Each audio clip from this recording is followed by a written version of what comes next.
The once cold and glamorous school belle who had countless men groveling at her feet had now fallen so far that even stray dogs turned their heads away. All because, in this world where everyone awakened spirit weapons, she ended up with the most worthless one. Everyone began to distance themselves, isolating her like a curse. Yet Han Zhan, against all opposition, chose to form a contract with her. Those who witnessed it all thought he had lost his mind. But what they didn't know was, at the very moment the contract was sealed, the girl once mocked as an E-rank loser instantly transformed into a 3S ranked spirit weapon, an ancient divine relic, the Fushi Zither. Decades ago, Blue Star was invaded by a massive swarm of insectoids. To survive, humanity developed a unique art known as the spirit contract. Upon reaching adulthood, every woman awakens into her spirit weapon form. Meanwhile, men awaken spirit talents, becoming spirit masters who wield those weapons. Together, they fight side by side to fend off the terrifying insectoid threat. And today marked the annual awakening ceremony at Qingting Academy. A young girl stepped down from the platform, looking utterly dejected. She had only awakened a basic C-rank spirit weapon, a horse-slaying blade. Watching all this unfold made Han Zhan even more anxious. After all, he had just transmigrated into this world and had no idea what kind of spirit talent he would awaken. At that moment, a sweet-looking girl stepped onto the awakening platform. She placed her hand on the awakening stone. In an instant, a crimson beam of light shot into the sky. Her figure began to blur rapidly, and within just 2.5 seconds, she transformed into a sharp, gleaming spear. The teacher handling the registry leapt to his feet, shouting with excitement, "Xiao Mei, S-rank spirit weapon, blood-washed silver spear. Traits, immortal aura, everlasting essence." The moment he spoke, the entire hall erupted in shock. It had been years since the Academy had seen an S-rank spirit awakening, let alone one with dual traits. So this was the true weight of an S-rank. Just then, Xiao Mei, freshly awakened, walked up to Han Zhan and said coldly, "Han Zhan, we're breaking up. I'm no longer someone you can reach. From now on, don't even think about coming near me again." Her words triggered a wave of laughter from the crowd. But Han Zhan remained completely unfazed. So what if she awakened an S-rank?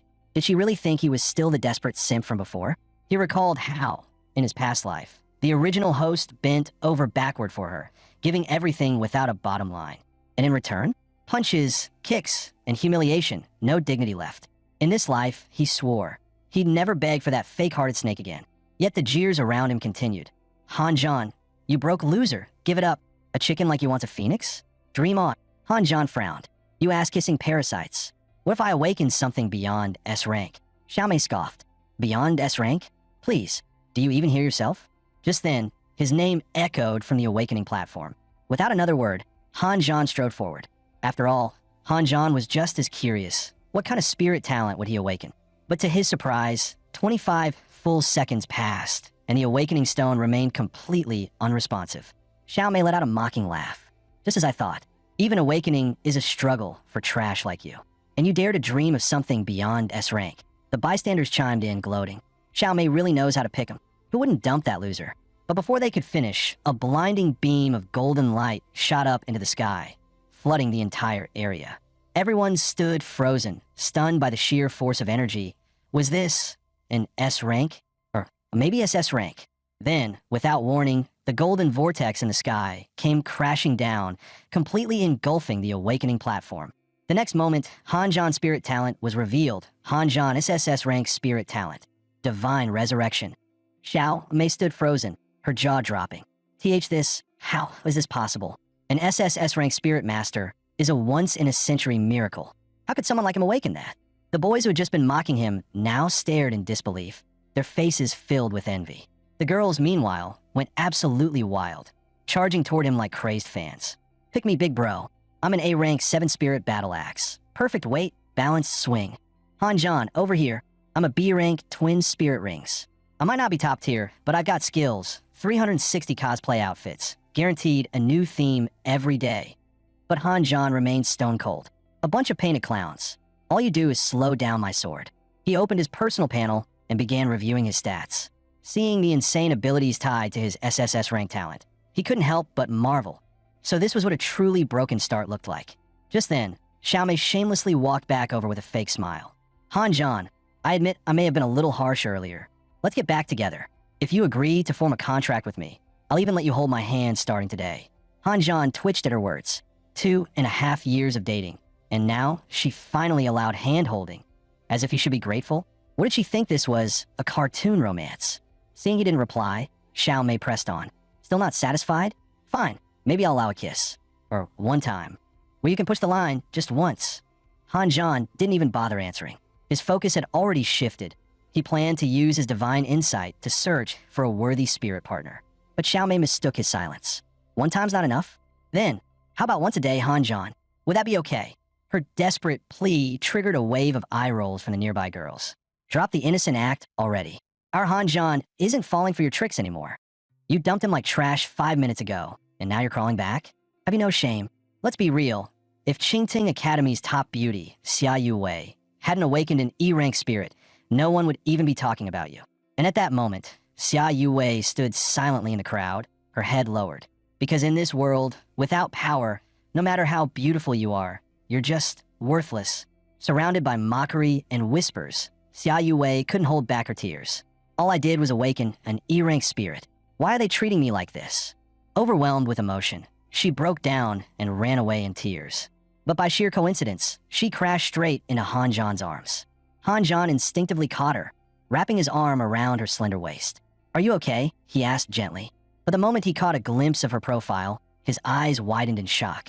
Xia Yu Wei, E-rank spirit, Fushi Zither. Traits none. Divinity, present but not awakened. Fushi Zither, one of the 10 ancient divine weapons. And it's rated E-rank in this world? Are you kidding me? As Xia Yu Wei flushed red and began apologizing in a panic, Hanjan simply placed his hand gently on her head and said, Xia Yu Wei, would you be willing to become my exclusive spirit partner? His words sent the nearby girls into chaos. Hanjan, are you crazy? Don't you know forming a contract with an E-rank will drag your own rank down too? Xiao Mei was utterly furious. You'd seriously choose some useless trash over me. Fine, I'll fight you to the end. At that moment, the academy principal arrived in a hurry and stepped in. Hanjan, calm yourself. Don't let impulse cloud your judgment. Forming a spirit contract is a serious matter. You've awakened an SSS rank talent. You are the future of Daxia. Defeating the insectoids and reclaiming lost territory is the mission of all mankind. Xia Yu Wei, with tears streaming down her cheeks, nodded and added, the principal's right. My talent isn't worthy of someone like you. Hanjan was just about to respond when a harsh voice cut in. You're Hanjan, right? Quite the commotion you've caused today. Upon hearing the voice, Xiao Mei's face lit up with joy. Godfather, you came. Zhao, who stepped forward, scowling. I heard someone's been bullying my precious goddaughter, just because he awakened some fancy talent. Care to explain? As he spoke, he grabbed Hanjan by the collar. Do you want me to make one call and have every contract in Deep Blue City shut off for you? Know your place, punk. Xiao Mei chimed in smugly. Yeah, apologize now and form a contract with me.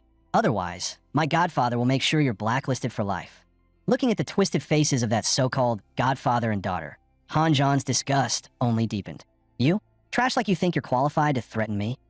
The words had barely left his mouth before Zhao, who exploded with rage, raising a hand to slap Hanjan into the ground. But the principal stepped in just in time, blocking the strike. Vice Captain Zhao, calm down.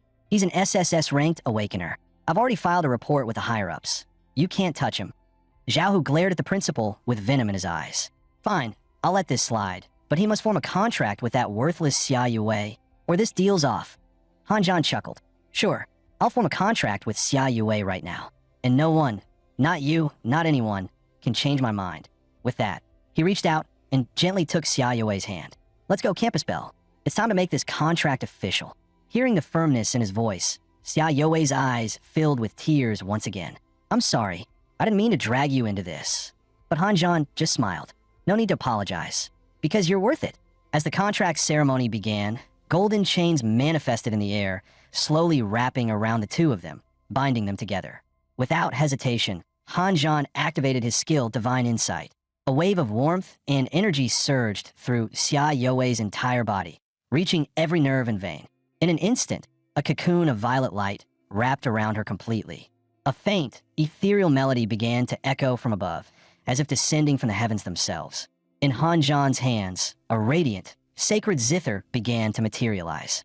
A system prompt echoed in his mind. Xia Yu Wei, contract spirit evolution complete. Grade, SSS. Form, Ancient Divine Weapon, Fushi Zither.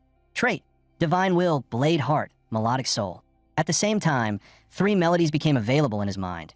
Breaking Array, a battle hymn. Calming Flow, a restorative tune. And Dragon Soar, a support piece. Han Zhan stood frozen in awe. This spirit wasn't just powerful. It was flawless, no weaknesses, fully balanced in offense and defense. Xia Yue slowly opened her eyes, awakening from the contract. The moment she felt her leap from E rank to SSS, she couldn't hold back her emotions any longer and threw herself into his arms. Thank you, Han Zhan. Watching the contract complete, Zhao Hu and Xiao Mei had long since slinked back into the crowd, silently disappearing from the scene. Godfather, Han Zhan humiliated me in front of everyone. You have to make it up to me. Xiao Mei whined pitifully. Zhao Hu smirked. Don't worry. He bonded with an E-rank spirit. His talent's as good as ruined. I've already made arrangements for tomorrow's assessment. He's gonna learn what real pain feels like. Then he leaned toward Xiao Mei, voice full of implication. So, my sweet goddaughter, what do you plan to thank me? Xiao Mei blushed and giggled. Godfather, you're so naughty. Let's go to the usual place. I'll give you a proper thank you there. News of Han Zhan awakening an SSS level talent, but bonding with an E-rank spirit spread like wildfire throughout Deep Blue City. Zhao Hu, watching the flood of online insults and mockery, smiled with satisfaction. Looks like the smear campaign against him is working. But that's just the appetizer. Once the real test begins, he'll find out what true cruelty is. Xiao Mei clapped her hands and beamed. Godfather, you're amazing. The next morning, Han Zhan brought Xia Yue to the cafeteria for breakfast. Instantly, murmurs and gossip buzzed all around them. Xia Yue lowered her head in guilt, her voice trembling. I'm sorry, I dragged you down with me. But Han Zhan simply ruffled her hair and smiled. You're the campus belle. Can't you show a little confidence? Then he handed her a piece of bread. Eat up. You'll need your strength for the spirit contract assessment. Don't mess it up. As for those clowns out there, let them jump around. They'll find out real soon just how wrong they were. Just then, a voice suddenly called out from behind Han Zhan. Xiao Mei walked over with a man beside her and sneered. So you're the famous Han Zhan? SSS ranked genius, huh? You don't look like much. She then proudly introduced the man next to her. This is my new spirit contractor, the legendary Wang Lumao. Han Zhan nearly choked on his milk and spat it out. What kind of name was that? Might as well be called Donk Ikong. Seeing Han Zhan laugh uncontrollably, Wang Lumao's face turned red with rage. He looked ready to throw hands on the spot, but Xiao Mei quickly grabbed him and stopped him. Lumao, don't stoop to the level of a washed-up loser like him. The test is about to start. Let's go. Not long after, the instructor finished announcing the rules, and the spirit contractor assessment officially began. The first pair to take the stage was none other than Wang Lumao and Xiao Mei. As the massive gates slowly creaked open, everyone held their breath. A giant insect loomed into view. Its name popped up on the screen, Blackhorn Bug detected. Test level 1. Wang Lumao stepped forward with a sharp command, and Xiao Mei's body began to phase out, entering full spirit contract form. In the next instant, his weapon shifted form, transforming into a gleaming, blood-washed silver spear. As the massive blackhorn insect charged toward him, Wang Lumao planted his spear into the ground, pivoting gracefully to dodge. Then, with a burst of strength, he launched himself into the air and unleashed a devastating strike. His body and spear fused into a single golden flash, piercing straight through the insect's abdomen in one clean motion. Gasps erupted from the crowd. That's what an S-rank spirit master can do. Insane. Meanwhile, on the monitor wall at the assessment center, the panel of examiners stared intently at the battle feed. Watching the insect fall in a single blow, the commander of District 1, Wei Qing, scoffed. 2.5 seconds to kill a blackhorn? Weak. Our generation would have wiped the floor with him. A second later, the elder in the center gave him a sharp flick to the forehead. How many times do I have to tell you? Stop acting like you're my dad every time you open your mouth. You want to be my dad or something? At that moment, Lin Jingxian, the commander of the 2nd District, spoke up. Xiao Mei could have performed much better, but she's at least 20% weaker than expected. I suspect she's lost spirit energy due to a lack of discipline in her personal life. Hearing that, Zhao Hu coughed awkwardly from behind, a cold sweat forming. Did I go too hard on her last night? Meanwhile, Wang Lumao and Xiao Mei had successfully cleared a level 7 assessment, breaking the academy's previous level 6 record. Some students started mocking gleefully. Where's Han Zhan? That loser with the E-rank spirit? I just want to see the look on his face. But Han Zhan, unfazed, calmly walked toward the testing area with Xia Yue by his side. However, the gate to the testing chamber didn't open right away. Just as he was wondering what was going on, 10 blackhorn insects suddenly burst out from behind the door. Han Zhan and Xia Yue both froze. Why are there still 10? Down below, the crowd erupted with amusement. Are they getting singled out? Now, this is entertainment. The examiner turned around and explained flatly. Test difficulty varies by individual. SSS rank talents are subject to 10 times the standard challenge. But in truth, the examiner had already been bribed by Zhao Hu. Staring down the swarm of blackhorn insects, Han Zhan's expression didn't shift an inch. So be it, come at me. In the next instant, Xia Yue transformed into the Fushi Zither, hovering protectively in front of him. With a flick of his fingers across the strings, a massive blade of energy burst forth, clearly visible to the naked eye. In the blink of an eye, all 10 blackhorn insects were sent straight to hell. Silence fell across the assessment field. Dead silence. That was an E-rank spirit? If he's considered a failure, what does that make the rest of them? In the observation room, Wei Qing shot to his feet. Back in my day, it took me over 30 seconds to kill that many bugs. He did it in 1 second, but Zhao Hu's face darkened. That's still not enough. This doesn't show the full extent of an SSS level talent. Increase the difficulty. The elder at the center of the panel pondered for a moment, then nodded. Agreed. I want to see what his true limits are. In the next moment, 20 more blackhorn insects stormed into the arena. Yet Han Zhan's expression remained calm, unshaken, unimpressed. As Han Zhan's fingers danced across the strings, the notes began to transform, each one sharpening into blades of pure sound, swirling around him like a deadly storm. In just a single exchange, all 20 blackhorn insects were obliterated. He calmly remarked, "Is that all? You're still far too weak." Gasps erupted from the crowd. Did he just say that out loud? This guy's insane. He's flexing in front of the officials. Meanwhile, in the observation chamber, Wei Qing was in a heated debate with 3rd District Leader Yi Qiu and 4th District Commander Shinjiqi over who would get to claim Han Zhan. But before their argument could escalate, the elder in the center cleared his throat. Instantly, silence fell. He turned toward Lin Jingxian. "Your thoughts?" Lin Jingxian replied calmly.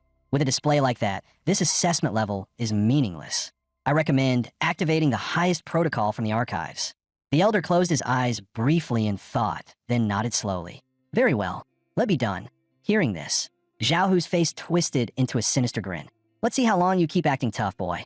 Moments later, the proctor announced the updated test parameters. Challenge: 30 tier, 2 armored lizards. 10 tier, 2 thunderhawks. The announcement triggered a collective gulp from the crowd. Is this even an exam anymore? That's a full-on execution squad. Even legit tier, 2 spirit masters would struggle with that. Standing on a platform, Han Zhan calmly accepted the challenge. After all, he too wanted to know where his limits truly lay. The Thunderhawks scattered into the sky, circling for optimal attack angles, while the armored lizards lined up shoulder to shoulder, forming an impenetrable wall. As the Thunderhawks shrieked, signaling their assault, Han Zhan moved. His fingers struck the strings without hesitation. Notes burst forth and transformed into spectral warriors, charging the enemy front. But the warriors were halted immediately, blocked by the lizards' thick armored scales. In that brief window, the Thunderhawks made their move. Streams of blue lightning erupted from their beaks, merging into a colossal electric net that descended upon Han Zhan from above. Within seconds, the spectral soldiers were fried and shattered. Yet Han Zhan didn't dodge. Instead, he launched himself upward straight into the storm. As he moved, 2 afterimages flickered beneath him, his speed nearly unreal.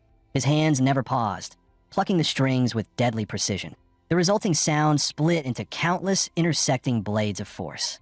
This piece is called Formation Breaker. In the very next moment, both the armored lizards and Thunderhawks fell silent, collapsing where they stood. Watching the display, Wang Lumao's eyes nearly turned green with envy. Damn it, just how much strength has this guy been hiding? As the instructor officially announced Han Zhan had cleared level 3 difficulty, the elites in the observation chamber could no longer remain composed. This kid is unreal. His zither attacks shift unpredictably. His speed enhancement is at least 10-fold. I've never seen anything like it. And the girl beside him, Xia Yue, can she really be just an E-rank spirit? The elder at the center furrowed his brows, then turned toward the shadows. Afyu, step forward. At his command, a blur zipped into view. Afyu appeared silently behind him. Master, your orders? The elder's voice dropped into a low, serious tone. You possess the ability to assess spirit ranks. Go now. I want Xia Yue's true classification. Afyu's eyes gleamed slightly. I've already tried to scan her. No result. Her case might be similar to the young mistress. The elder's head snapped toward him, stunned. You mean, just like Ling Zhen, she was classified as E-rank at awakening. Yet even your talent couldn't analyze her, and her sudden strength comes from forming a contract with Hanjan. Receiving a silent nod, the elder fell into deep thought. Something's not right. We may need to arrange a meeting between Ling Jun and Hanjan. Then he turned again to Afu. By the way, what was Ling Jun's spirit called again? The one marked E rank. Afu's receding hairline gleamed faintly as he replied, Shin Nong Cauldron. Meanwhile, on the assessment platform, the test difficulty continued to climb steadily. But Hanjan cleared each stage effortlessly, completing every challenge perfectly. And yet, he still hadn't felt any sign of reaching his limit. So an instructor informed him that he had passed 9 consecutive levels and could now withdraw. Hanjan calmly made a request to take on difficulty level 10. The moment the words left his mouth, the room went still, shocked gasps everywhere. After all, the 10th trial involved a real tier 3 beast. One wrong move, and it would mean instant death. At that moment, the instructor issued a final warning. In your current condition, success is impossible. But Hanjan had already sat down cross-legged, entering his first round of rest. The instructor added, according to the rules, rest time must not exceed 5 minutes. With his eyes gently closing, Hanjan replied calmly, I know. That's why, just give me the length of a song. As he activated his recovery skill, a soft green glow enveloped his body, bathing him in radiant light. The audience exploded once again. Dude, what is this guy? Attack, support, buff, and healing? Is he running the full God-tier loadout? At the same time, the observation room was thrown into chaos. This one's a prodigy. I'm pulling him into District 2. Wei Qing's aura surged like a wave. Oh, trying to steal from District 1, are you? But Lin Jingxian wasn't intimidated in the slightest. Why not? Let's make it a wager. Winner gets the boy. At that moment, Lu Jingchun, commander of the 5th District, stood up. Are you seriously suggesting that someone capable of absorbing spirit energy, healing injuries, and buffing teams should be thrown onto the front lines? Let him come with me. I could reduce battlefield casualty rates by at least 30% with someone like him. His proposal instantly sparked outrage. No way. Absolutely not. As the argument escalated, the elder at the center slammed his fist down with a thunderous bang. Enough. All of you shut up. The 8 war zones of Daxia have each fulfilled their duties with honor. Together, they've upheld the strength and survival of our nation.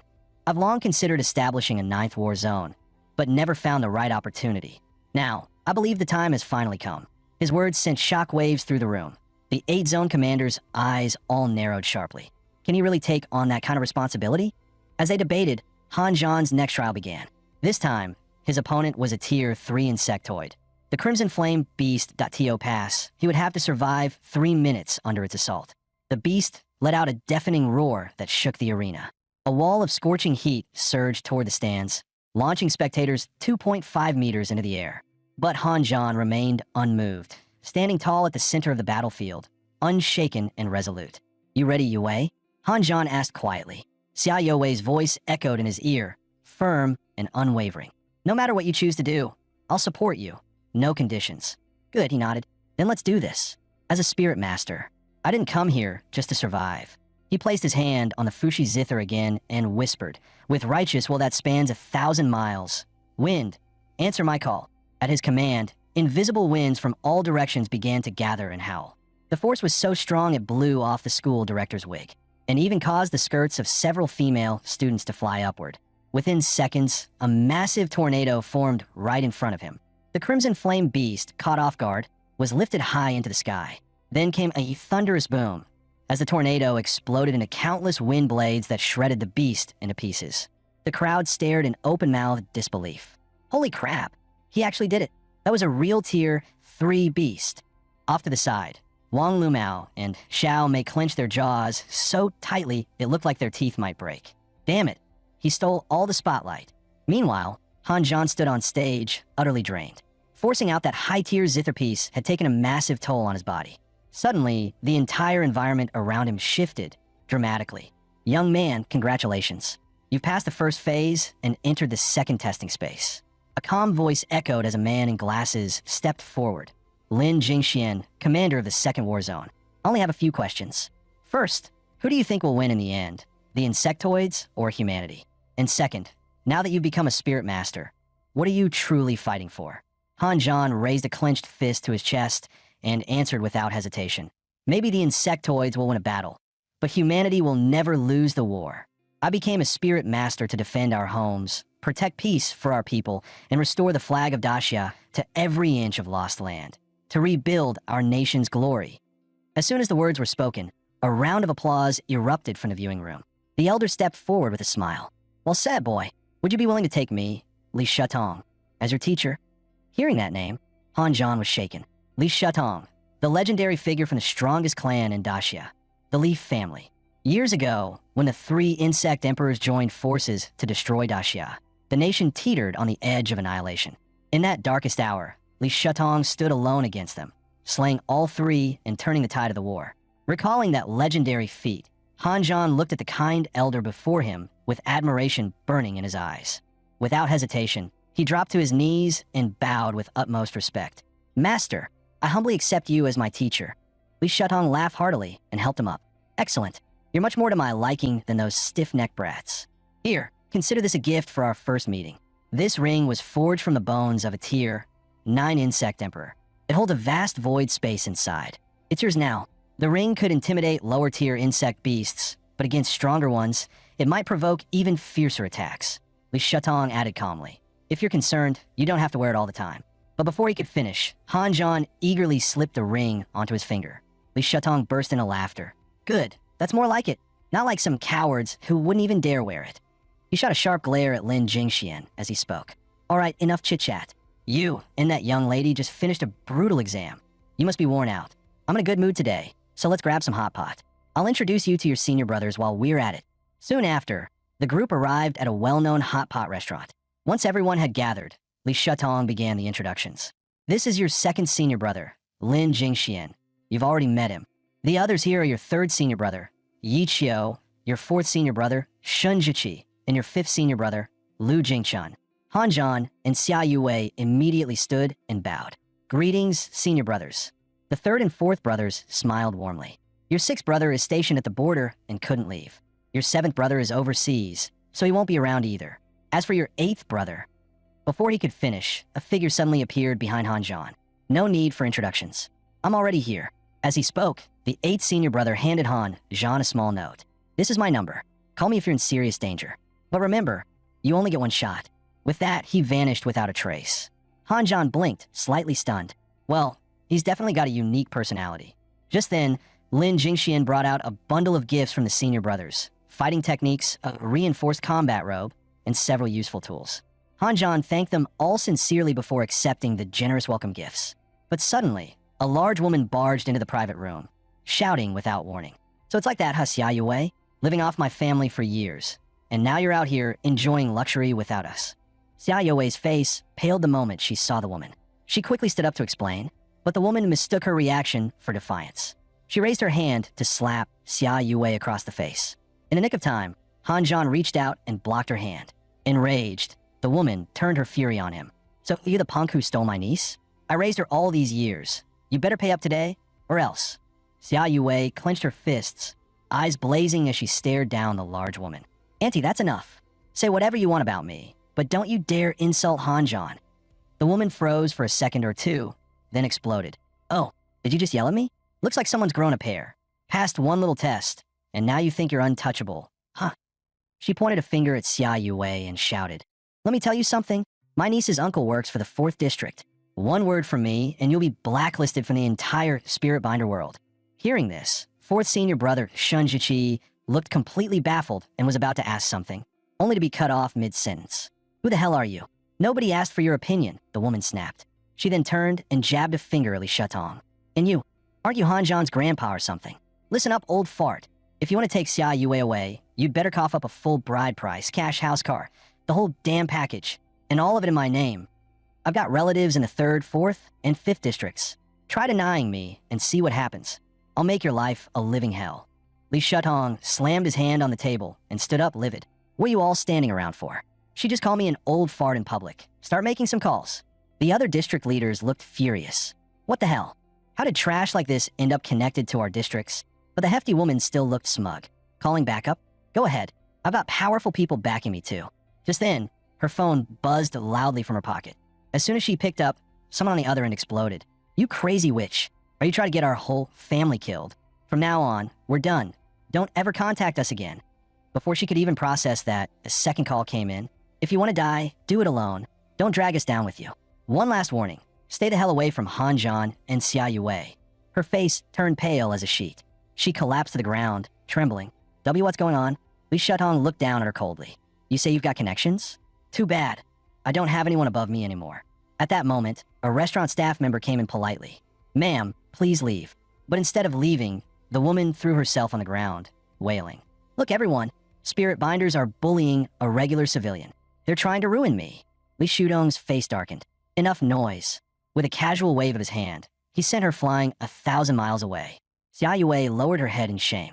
I'm sorry, master. This is all my fault. But Li Shudong didn't blame her. Instead, he smiled kindly. From now on, treat us as your real family. Don't go back to that place anymore. You'll live with Han Zhan at my home.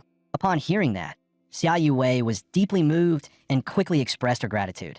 Li Shutong waved it off with a smile. No need to be so polite. Come eat. As he dipped ingredients into the bubbling hot pot, he casually began to explain the etiquette of the 9-grit hot pot. The center is for quick dipping veggies. The 4 larger surrounding sections are for main dishes, and the 4 smaller corner sections are for ingredients that need to simmer longer. Hearing this, Han Zhan tilted his head thoughtfully. Teacher, which one am I then? Quick dip, slow cook, or long simmer? Li Shutong chuckled.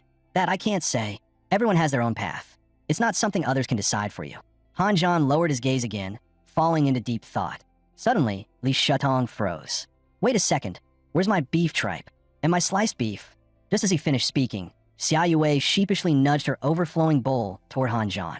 Seeing the pile of meat nearly spilling over, Han Zhan hurriedly covered it with his hand and awkwardly changed the subject. By the way, why didn't the sisters-in-law, I mean your contracted partners, join us today? Lin Jingxin shrugged and replied with a knowing smirk. Clearly, you two haven't shared a room yet.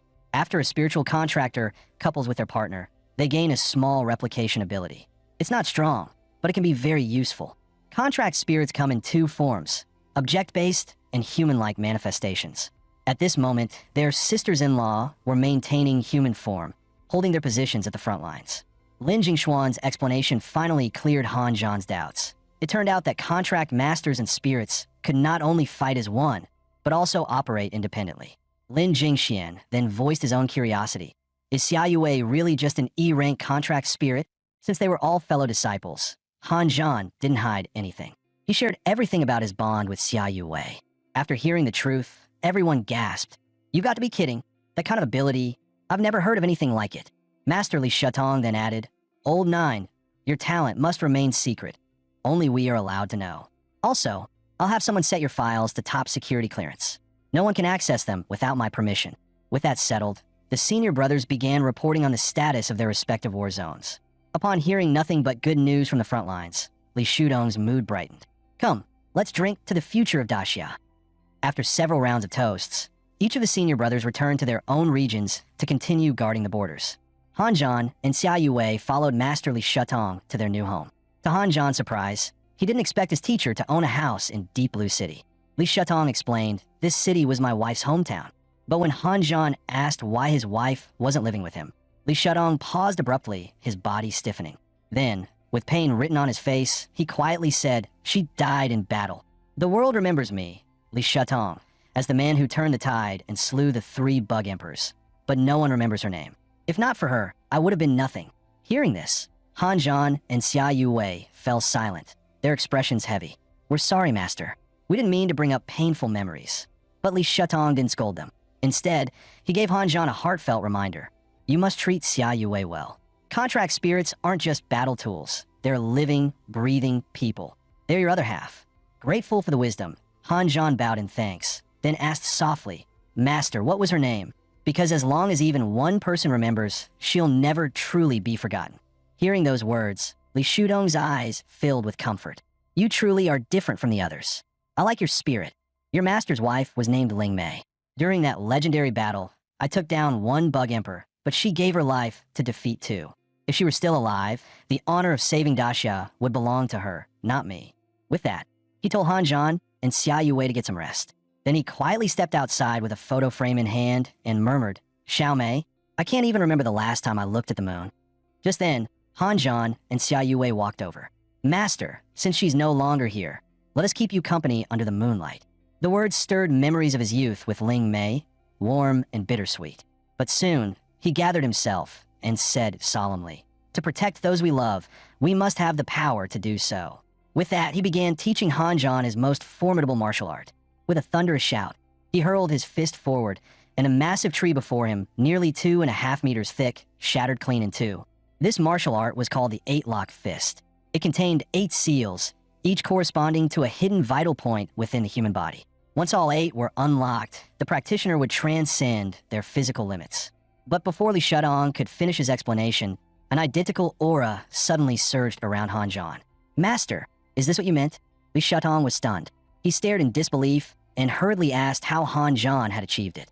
Hanjan replied casually, saying he had simply followed his instincts to locate the locks. But before he could finish, Li Shutong rolled up his sleeves and lunged forward. "You little brat, let me show you what 8-lock fist looks like in real combat." The next moment, Hanjan was sent flying a solid 2.5 meters away. Watching him writhe on the ground, Li Shutong smirked. Being too gifted isn't always a good thing. Sometimes that sharp edge needs a little blunting.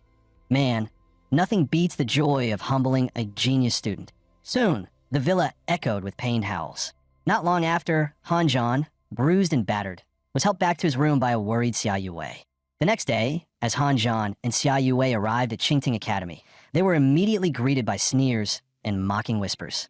Well, isn't it the SSS rank spirit contractor who made a splash during the exam? Yeah, made a splash just to end up like trash, thrown out all the same. Xia Yue's face darkened. She was about to confront them, but Hanjan stopped her. "Don't waste your breath. Flies buzz louder the more attention you give them." Without a word more, he led her straight to the principal's office. Principal Chung Guangpu wore a grim expression. "I've got some bad news. As per orders from above, the 2 of you are to report immediately to the city guardians. You'll start from the bottom, handling frontline assignments. Here's the official notice. Please report to the organization without delay." A trace of helplessness crossed the principal's face. "I know it's a waste of your talent, but I've already done what I could." This came from higher up, but Hanjan accepted it without complaint. His gaze was calm. Perhaps this was the very path his master had spoken of. Outside the office, Wang Lumao and his gang, who had been eavesdropping, grew even more arrogant. "Hanjan, I told you, you're not on my level. So what if you pass the hardest test? Offending the authorities is still a death sentence." Hanjan said nothing. Instead, he responded with a sudden, powerful punch. Wang Lumao sneered without a hint of fear. "What, gonna hit me? I spent all night training with Xiao Mei. My power's doubled now. You think you can just walk over me?" With that, he channeled his spiritual energy into his fist and lunged at Hanjan. But the instant their fists collided, a sharp crack echoed in the air. Wang Lumao's scream of agony followed immediately, echoing down the hallway. Seizing the moment, Hanjan stepped forward again. He delivered a crushing punch straight to Wang Lumao's face. As Wang collapsed unconscious on the floor, Hanjan scoffed, "That's it." Then, calmly taking Xia Yue's hand, he said, "Let's go. That fool had it coming. Time to report in." After Hanjan and Xia Yue left, Principal Chung Guangpu stepped to the doorway and shouted, "Someone help." Wang Lumao passed out from, severe kidney deficiency. Get him to the infirmary. Meanwhile, Hanjan and Xia Yue arrived at the city guardian's headquarters. "Hello, we're here to report for duty," Hanjan said. The young man at the front desk, who had been playing games, paused mid-click and looked up at them with sudden recognition. "Wait, you two must be the SS rank spirit contract users from Deep Blue City. The ones Vice Captain Zhao said needed extra attention. Yeah, special attention." He quickly tapped through the system. "You're officially registered. Assigned to Unit 0527. Hanjan, you're the squad leader now. Your office is just around the corner to the left. Welcome aboard." But the moment they pushed open the door, a wave of heavy alcohol stench rushed out to greet them. Xia Yue instinctively covered her nose, while Hanjan frowned. "This is the 0527 office." Just then, a curvy redhead raised her glass lazily and asked, "Who are you two? What do you want here?" Hanjan stepped forward confidently. "I'm the new captain of Unit 0527, Hanjan." The redhead paused, clearly surprised. Meanwhile, a scruffy-looking man lying on a nearby bed scoffed. "A baby-faced kid wants to lead us? Get lost, rookie." Xia Yue's temper flared instantly. "Seriously? Do you even hear yourself? That mouth of yours only spits trash." The man didn't back down. Instead, he swaggered over with a grin. "Ooh, feisty. I like it. Say, cutie, wanna be my spear partner?" Before he could finish the sentence, Hanjan had already stepped in, slamming a fist straight into his face. "You think I'm just here for decoration?" The redhead let out a snort. Yifan, you deal with a new captain. I'm going to bed. And with that, she turned around and shut the door without another word. Yifan stood up casually and shrugged. This squad's broke. We can't even afford bottled water. Stay here, and you'll rot like a dead fish. Hanjan replied calmly. As long as I'm here, one day we'll be drinking vintage 82 La Fight. Yifan scoffed and pulled open the laptop on the desk. Take a look at this first. On the screen, Unit 0527 was dead last in the city guard rankings for Deep Blue City. In 2 months, the annual review hits. The bottom squads get cut. Everyone kicked out gets dumped in the lower district. And trust me, there's no law down there, just chaos and Zerg swarms hitting every other day. He hurled his beer to the floor and shouted, "If you don't want to die down there, get out now."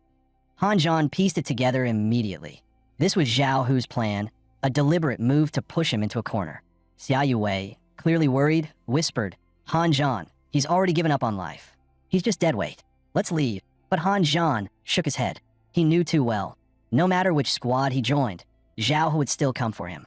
Rather than running away, Hanjan decided to stay and transform Squad 0527 into the top unit in Deep Blue City, crushing Zhao Hu's scheme entirely. Without another word, he led Xia Yuwei straight to the red-haired woman's room and pushed the door open. Her expression darkened immediately. "Get out. You're not welcome here." But Hanjan stood firm. "So, you're really just gonna rot away here? Give up?" Red Ingwei, or should I say Bai Shuang. That name hit her like a shockwave. "Who are you? How do you know that?" At that moment, her profile appeared before Hanjan's eyes. Bai Shuang, grade A contract spirit, form, illusion ring, trait, deception. Capable of altering her physical form and appearance at will. Hanjan raised a single finger. "What I just showed you was only a glimpse of my power." Bai Shuang's face tightened, thinking he was trying to blackmail her. But instead, he reached out a hand and offered her a deal, join him on missions, and he'd split the rewards 50-50. Bai Shuang hesitated for 2.5 seconds before agreeing. After all, if Hanjan could see through her lies, he had to be something special. With the deal sealed, Hanjan asked her to gather available missions so he could screen them himself. Before long, Bai Shuang returned with a tablet. "There are 3 missions that might suit us," she said. But Hanjan quickly dismissed them after seeing how low the reward points were. Instead, he selected the one with the highest score. Bai Shuang was stunned. "Are you insane? Didn't you see the recommended team size? 6 to 8 people. That's at least 2 full squads working together." But before she could finish, Hanjan had already hit confirm. He was determined. This was his shot at a comeback. Bai Shuang groaned. "You're crazy. If we fail, we lose 10% of the reward as a penalty." Hanjan, calm and confident, replied, "Let's go. If anything goes wrong, I'll take the fall." Watching Hanjan walk away, Bai Shuang frowned and muttered, "Let's see what you've got. Don't come crawling back begging me to collect your corpse." Meanwhile, at another squad's gathering point, a man shouted while checking his device, "Captain, the sewer clearing mission's been taken." The entire team froze. Their squad was ranked number 1. Who else would dare take that high-risk mission? The captain immediately ordered everyone to drop what they were doing and head to the sewer entrance. "Let's see who's gutsy enough to steal our job." On the other side, Hanjan, Xia Yuwei, and Bai Shuang arrived at the mission site. Bai Shuang checked the scanner and warned, "According to the life detector, there are at least 8 tier 2 bugs inside. Looks like this might be their hive." Hanjan exchanged a determined glance with Xia Yuwei. In the next instant, he launched himself into the darkness and shouted back, "Bai Shuang, stay here and wait. We'll be back soon." Bai Shuang stood frozen, completely dumbfounded. Those are tier 2 bugs, she thought. Most squads struggle with just 1. This lunatic rushed in like it was nothing. Her thoughts were interrupted by the sound of monstrous screeches echoing from deep within the sewer. Her heart pounded, jaw clenched so tight it felt like her teeth might crack. But after a moment's hesitation, she launched herself forward without a second thought, diving into the shadows. When she finally reached the inner chamber, what she saw left her stunned. Every single bug was already dead. Eyes wide, she stammered, "W8, you did all this?" Hanjan gave a casual nod. "Yeah, mission went pretty smoothly. Go harvest the materials from their bodies. They should fetch a decent reward." As he walked away, Bai Shuang stared at his back, her mind spinning. Who the hell is this guy? How do you wipe out a whole nest of tier 2 bugs like it was nothing? Meanwhile, inside Zhao Hu's office, one of his subordinates reported, "Captain Zhao, Squad 0527 just completed 2 missions. Their points are up to 350 now." Zhao Hu slammed his desk in fury. "Are you kidding me? That's how you're supposed to sabotage them." He growled, "Hanjan, don't think having backers means I can't crush you." Then he barked another order. "Tell the other squads to take every single mission available in Deep Blue City. Don't leave them even a scrap." That evening, during dinner, Han Zhan's mentor, Li Shutong, asked with concern. Old Nine, I heard about your conflict with Zhao Hu. Do you need help? Han Zhan simply shook his head, but then he added calmly. The Guardians may claim to protect the city, but I'm starting to wonder if they even protect anything at all. I'm more worried about what's rotting on the inside. Li Shutong sighed. That's what happens when an organization grows too big. Its roots start to decay, and sometimes the only cure is to burn it all down and start again. Li Shutong spoke with quiet weight. This is why I chose you in the first place. Fire can burn away dead leaves and drive out darkness, but it can also be snuffed out at any moment. How you walk your path from here, that choice is yours. Han Zhan nodded thoughtfully, then asked, Master, how can I advance the 8-lock fist to the next stage? Li Shutong's reply was brief, between life and death. After a hearty meal, Han Zhan lay down in his room, ready to sleep. Suddenly, Xia Yue entered with flushed cheeks and asked softly, Han Zhan, can I sleep here tonight? Han Zhan shot upright, flustered. This villa's big. Why not sleep in your own room? She lowered her head shyly. Master locked all the other rooms, so I... Han Zhan scratched his head awkwardly. Then I'll take the floor. It's cooler anyway. Before he could finish, Xia Yue pounced on him, eyes firm. No, tonight, you're sleeping on the bed. What followed that night is best left to the imagination. The next morning, Han Zhan arrived at the 0527 squad office, feeling refreshed, with Xia Yue at his side. As soon as they walked in, Bai Shuang and Yi Fun rushed over. Bai Shuang exclaimed excitedly. The new SSS rank soulbinder of Deep Blue City, slayer of Tier 2 bugs, the one who soloed a Tier 3 monster, top genius of Qingting Academy. Han Zhan, it's actually you? Halfway through her sentence, she abruptly bowed her head. I had no idea you were this powerful. I assumed you were just some well-connected newbie. I sincerely apologize. She added, honestly, placing a genius like you in the City Guardians is such a waste. Stay here long enough, and even someone like you could end up useless. Han Zhan responded calmly. Mediocre people get shaped by their environment. Me, I reshape it. Still, Yi Fun reminded Han Zhan to stay alert. Zhao Hu was the kind of man who would stoop to anything to get his way. At that moment, Bai Shuang glanced at her tablet and gasped. All the available missions in Deep Blue City have been taken. What now? We finally started making progress. Are we just supposed to sit on our hands again? Han Zhan instantly realized. This was another of Zhao Hu's dirty tricks. Without hesitation, he told Bai Shuang to change their squad's registered location to Shanghai City. In the next instant, a flood of new missions popped up on the screen. Bai Shuang looked stunned, but then her expression shifted to concern. Technically, we could take missions in other cities, but that means we'll be running all over the place just to complete them. Plus, the routes between cities are crawling with high-tier bug monsters. It won't be an easy ride. Sure enough, not long after they left the city gates, they spotted a vehicle up ahead under fierce attack from a swarm of insectoids. Xia Yue paused, then quickly asked, what is that? Han Zhan took a glance and explained, that's a Tier 1 bug ash fly. They operate in swarms, and the larger the swarm, the deadlier the destruction. Just as he finished, Yi Fun, still lying in the back seat, let out a puzzled huh. He suddenly sat up with a jolt and shouted, holy crap, what is that? A swirling black tornado had appeared out of nowhere in the clear blue sky. Xia Yue's expression changed instantly. My god, that many ash flies? The damage will be catastrophic. But Yi Fun just chugged a mouthful of beer and howled like a madman. Let's go. Go, go, go. Right into the chaos. At that moment, another convoy appeared near the black tornado, seemingly caught in the attack. Gripping the steering wheel tightly, Bai Shuang asked, Captain, should we help him? Han Zhan replied without hesitation. Of course we help. Bai Shuang, full speed ahead. As soon as the words left his mouth, Yi Fun raised his bottle high and burst out laughing. Charge. Bai Shuang spun the wheel hard, her voice firm as she warned, hold on tight, everyone. We're diving in. The very next second, Yi Fun, who had been shouting like a lunatic, face-planted straight into the floor of the vehicle. But he didn't mind at all. Instead, his grin grew even more twisted as he laughed wildly. Hell yeah, this is freaking awesome. Meanwhile, on the other side, the convoy was being rapidly overtaken by the Ashfly tornado. In the lead car, the butler turned to Shang's sighting and reported, Miss, we've maxed out the speed. At this rate, we'll be caught in 2.5 minutes. Backup won't arrive in time. For your safety, he paused for 2.5 seconds, voice heavy. Then, gripping the radio tightly, he shouted, all units, initiate the sacrifice protocol. Hearing that, Shang's sighting snatched the radio and yelled, no, get back here. No one is allowed to give up. Not until the last second. But the guards, already prepared for the worst, had turned their vehicles around. Zhang Family Guard Squad, on my mark, 3, 2, 1, fire. A moment later, thunderous explosions erupted from the heart of the tornado, lighting up the sky with flames and shockwaves. But against the overwhelming swarm of ash flies, the guards' attacks were nothing more than a drop in the bucket. Watching the entire guard squad being devoured, Shang's sighting burst into tears. Damn it, they died because of me.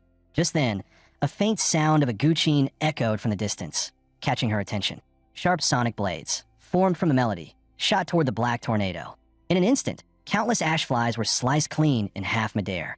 On top of a speeding off-road vehicle, Hanjan calmly strummed the strings of his spirit guqin. With each resonating note, more and more insect corpses rained down from the sky, like a storm of black death. Shang's sighting stood frozen, whispering in awe, "Oh my God, someone's actually breaking apart the storm." Even the butler beside her was stunned. Since when has such a powerhouse appeared nearby? Whose subordinate is he? That's terrifying. Just then, the ash flies, enraged by the slaughter, shifted tactics and turned their focus to Hanjan. From within the tornado, countless black needles, thin as hair, came flying toward him. Before Hanjan could even react, Fan dashed forward, throwing himself in front of the attack. In an instant, every single poison needle pierced into Fan's body. Hanjan's expression changed drastically. Those needles were laced with deadly venom. Without treatment, death would occur in just 25 seconds. Yet Fan stood there laughing wildly, completely unfazed. "Ha ha, that felt amazing. So damn good." Then, to everyone's shock, the black needles embedded in his body began forcing themselves out one by one. Fan stood up again, as energetic as ever, like nothing had happened. Hanjan stared, dumbfounded. He's an SS rank talent? What's this undying trait? Rapid regeneration?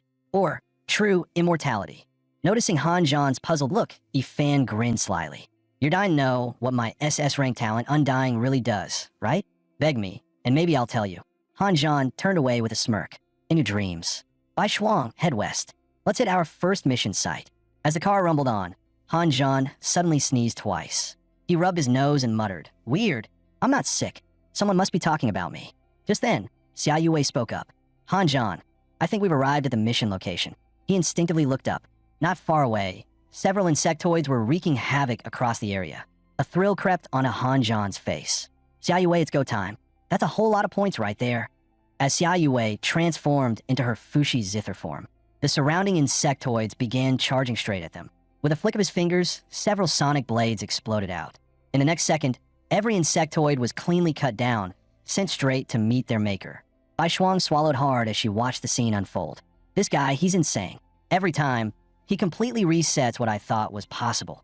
Over the next few days, several major insectoid extermination missions in Shanghai City were swiftly completed. Their overwhelming efficiency quickly caught the attention of the local Guardian squads. Members started whispering, "Damn, when did we get a team like this in Shanghai? They're monsters." Aside from travel time, they're clearing each mission in under 15 seconds. That's not fighting, it's a slaughter. What if they're elite spirit binders from the front lines? Just farming points now. Meanwhile, the captain of First Squad pulled up the mission logs. His face darkened as he saw the same label over and over. Deep Blue City 0527 Squad. In a rage, he smashed his tablet to the ground. The Deep Blue City Guardians are stealing our missions now. Are they trying to humiliate us? He barked out an order.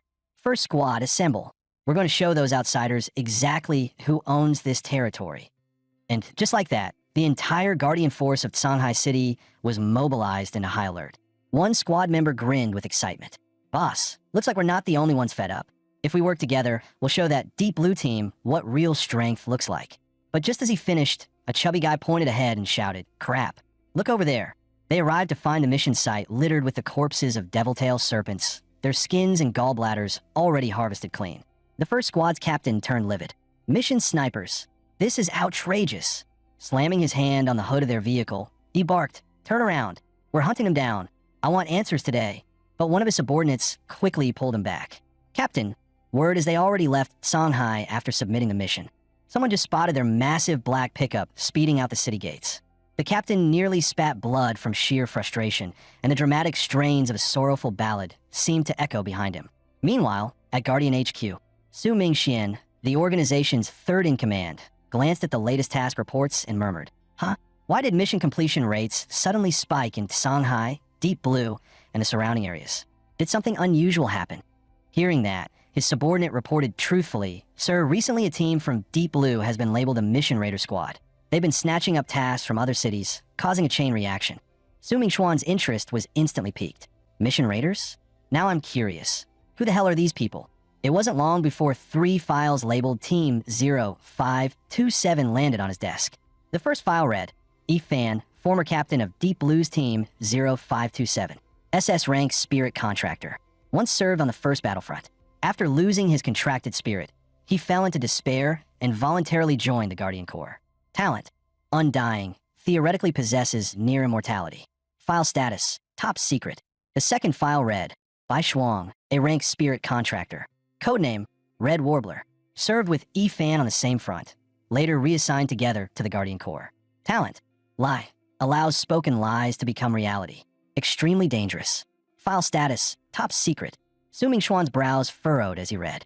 2 top secret cases in a row. That's way too much of a coincidence. But hey, 3rd time's the charm. Surely the last one can't be top secret too, right? When he opened the last file, his jaw dropped. Aside from a name, Han Zhan, the entire document was blank. What the? No data at all? Did someone mess up this file, or what? Just then, the secure phone on Su Mingxuan's desk suddenly rang. The moment he picked it up, a stern voice came through the line. Director Su, this is Lin Jingxian. Hearing that name, Su Mingxuan's heart skipped a beat.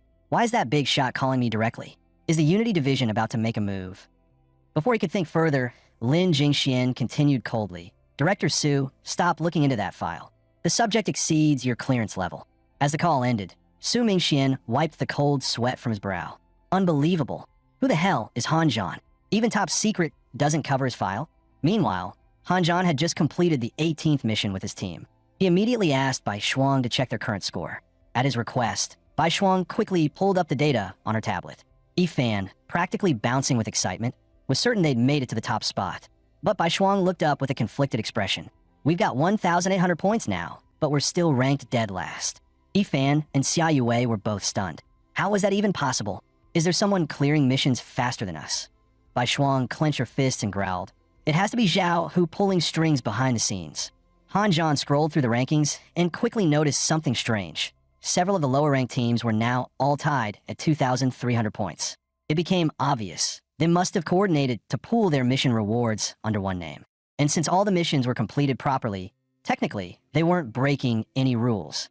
Bai Shuang's jaw tightened with fury. Damn it, this whole thing is targeted at me, isn't it? But Han Zhan remained calm. Don't stress. The gap isn't too big. We still have a chance to catch up. He then added, come on, we've been out long enough. Let's head back to Deep Blue City. Not long after, Li Shetong saw Han Zhan and Xia Yue return to the villa and quickly came over. How did the trip go? Han Zhan didn't sugarcoat it.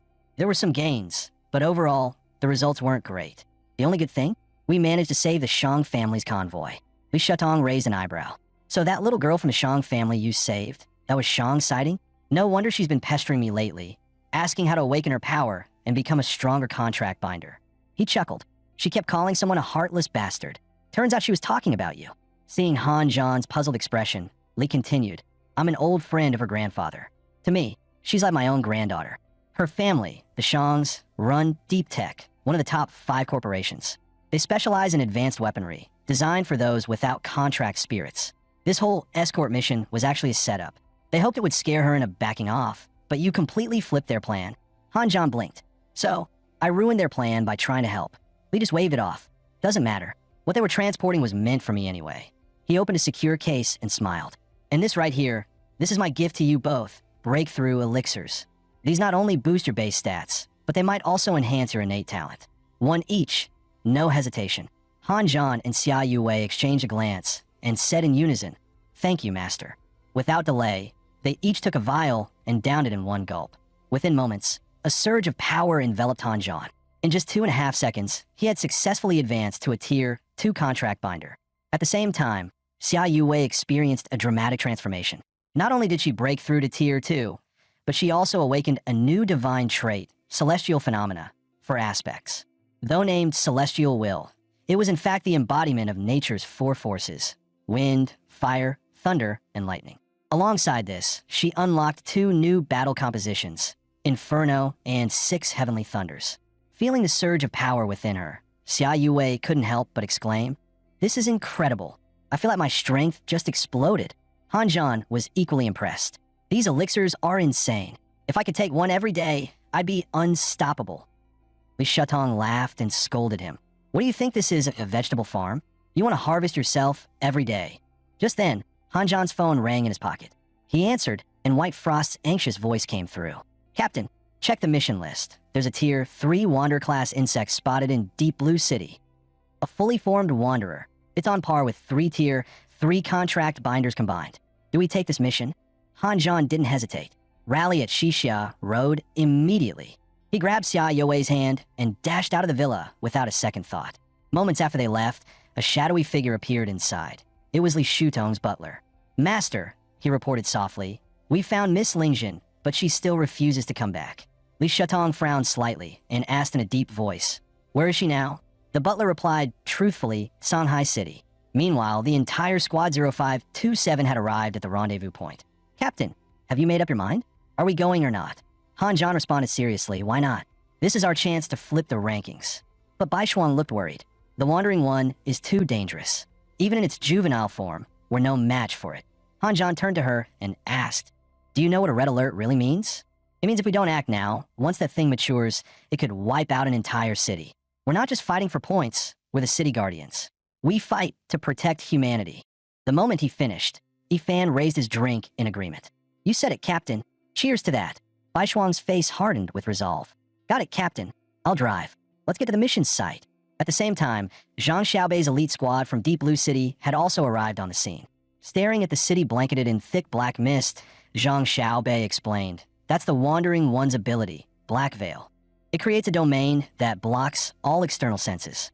Anything caught inside, alive or not, will rapidly decay and rot away until nothing remains. One of the squad members asked in confusion, Captain, if HQ already assigned us to handle the Wandering One, why issue a public mission? Do they not trust us? Zhang Xiaobei replied with just one word, decoys. Then he added, the Wandering One is ridiculously powerful. We need a wave of people to draw its attention. To accomplish big things, you have to make tough calls. If we can take this thing down, Deep Blue City's performance this year will skyrocket. So for now, we hold position. Wait until the first wave of cannon fodder goes in. Meanwhile, Han Zhan's squad had finally reached the edge of the Black Veil. Everyone ready? Once we're in, there's no turning back. Bai Shuang nodded firmly. Let's go, Captain. We're all set. Yifan shrugged casually. This thing doesn't affect me. I'm good either way. Only Xia Youwei looked visibly tense, clenching her fists. Han Zhan gently grabbed her cold, sweaty hand and reassured her, don't worry. As long as I'm here, nothing will happen to you.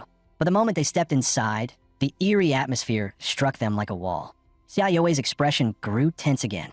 I don't know why, but I've had a really bad feeling, like we're being watched by something invisible. Han Zhan responded calmly. The air's thick with insectoid aura. That might be what's messing with your senses.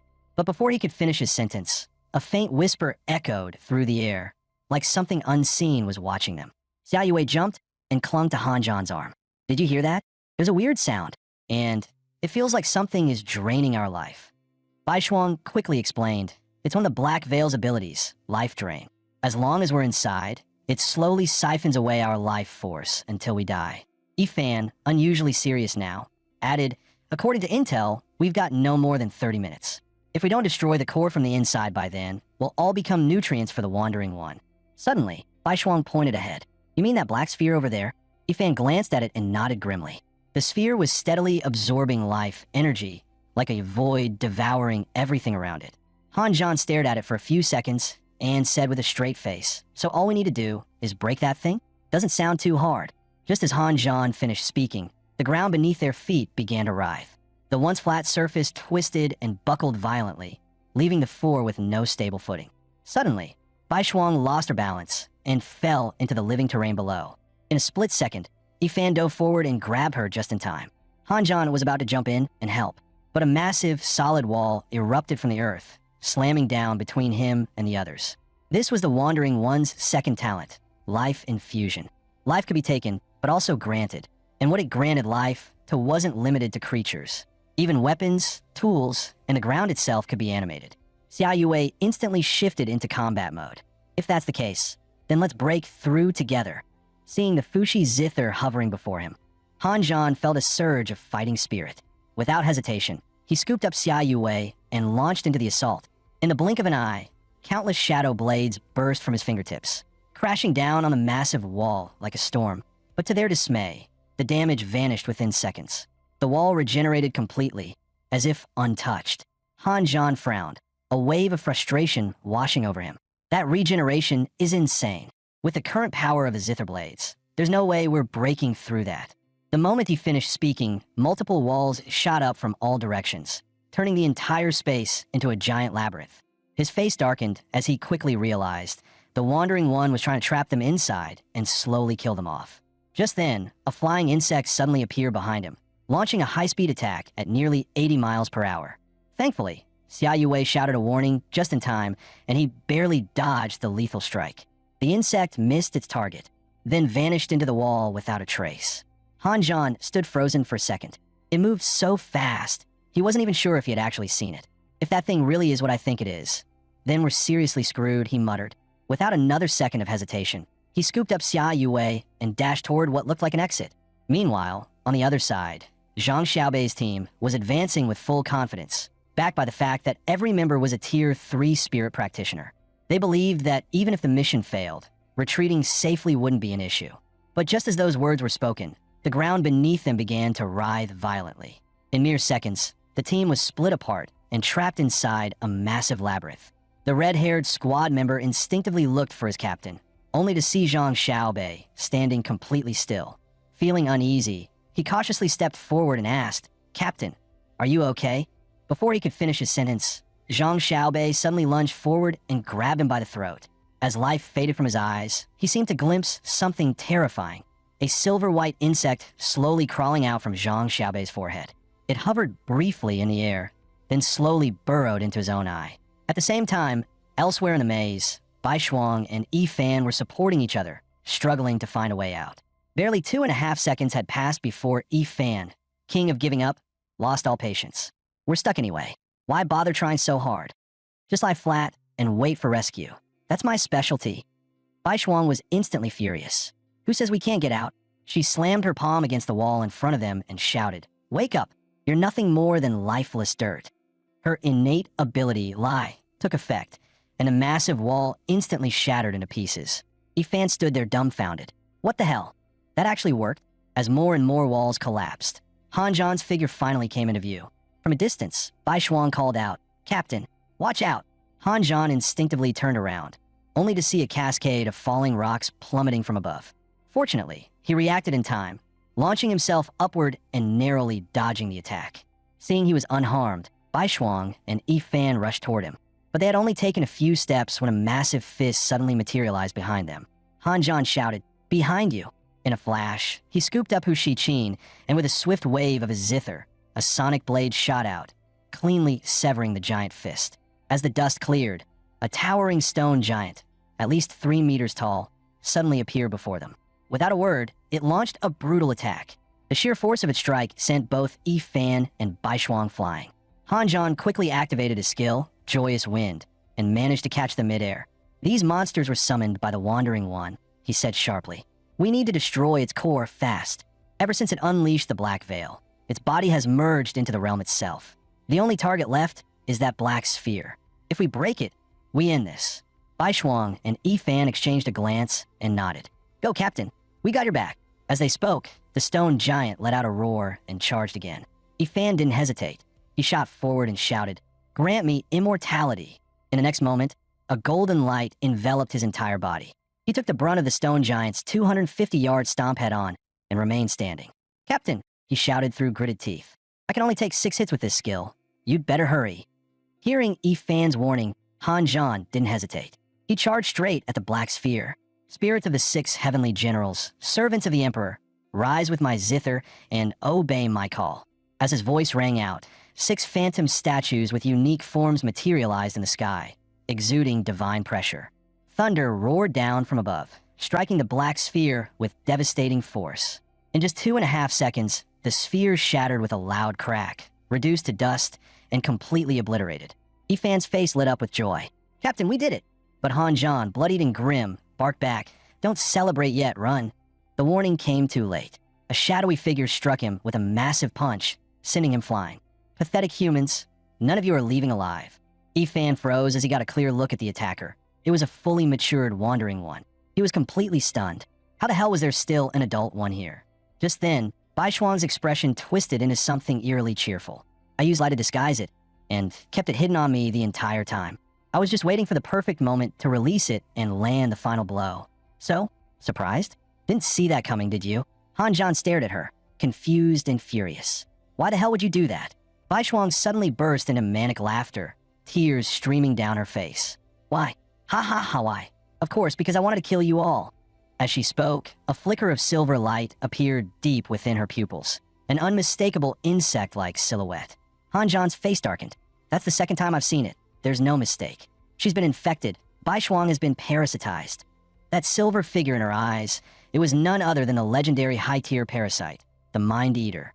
The Mind Eater was a Tier 4 insectoid, infamous for its terrifying ability, Brain Feast. Any living being it invaded would lose all autonomy and become its puppet. Worse yet, it could reproduce asexually and split itself infinitely. In Blue Star's history, there was once a Tier 7 guardian who was taken over by a Mind Eater. Under its control, he slaughtered the very city he had sworn to protect. Back then, the organization had to pour an enormous amount of time and resources just to bring down the Tier 7 warrior who was infected by the Mind Eater.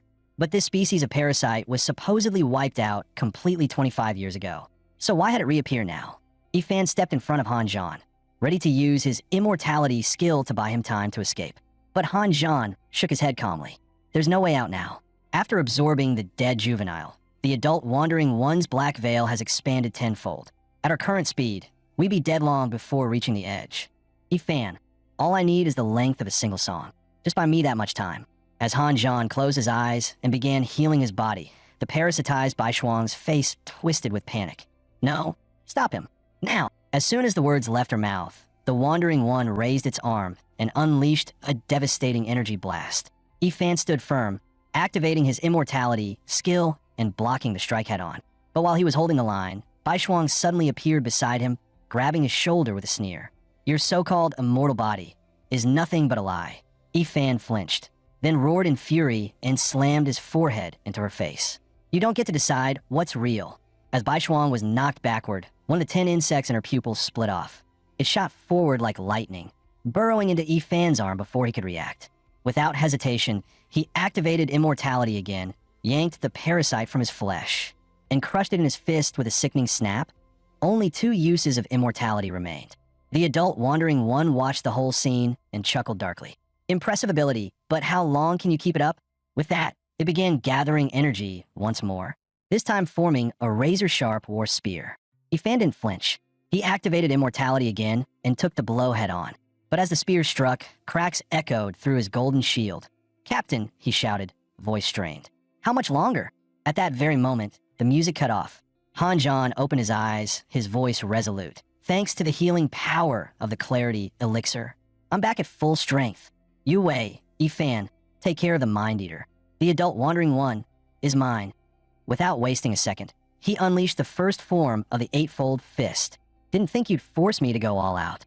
Let's see who ends up visiting their ancestors first. But to his surprise, the Wandering One effortlessly dodged the full-powered strike. Even so, it finally wiped the smug look off its face. Amazing. That kind of power at your age? You're full of surprises. As it spoke, it slowly pulled a flaming ancient sword from its mouth. Let's see how many strikes you can survive. The moment the words left its mouth, the creature lunged, slashing with the fiery blade.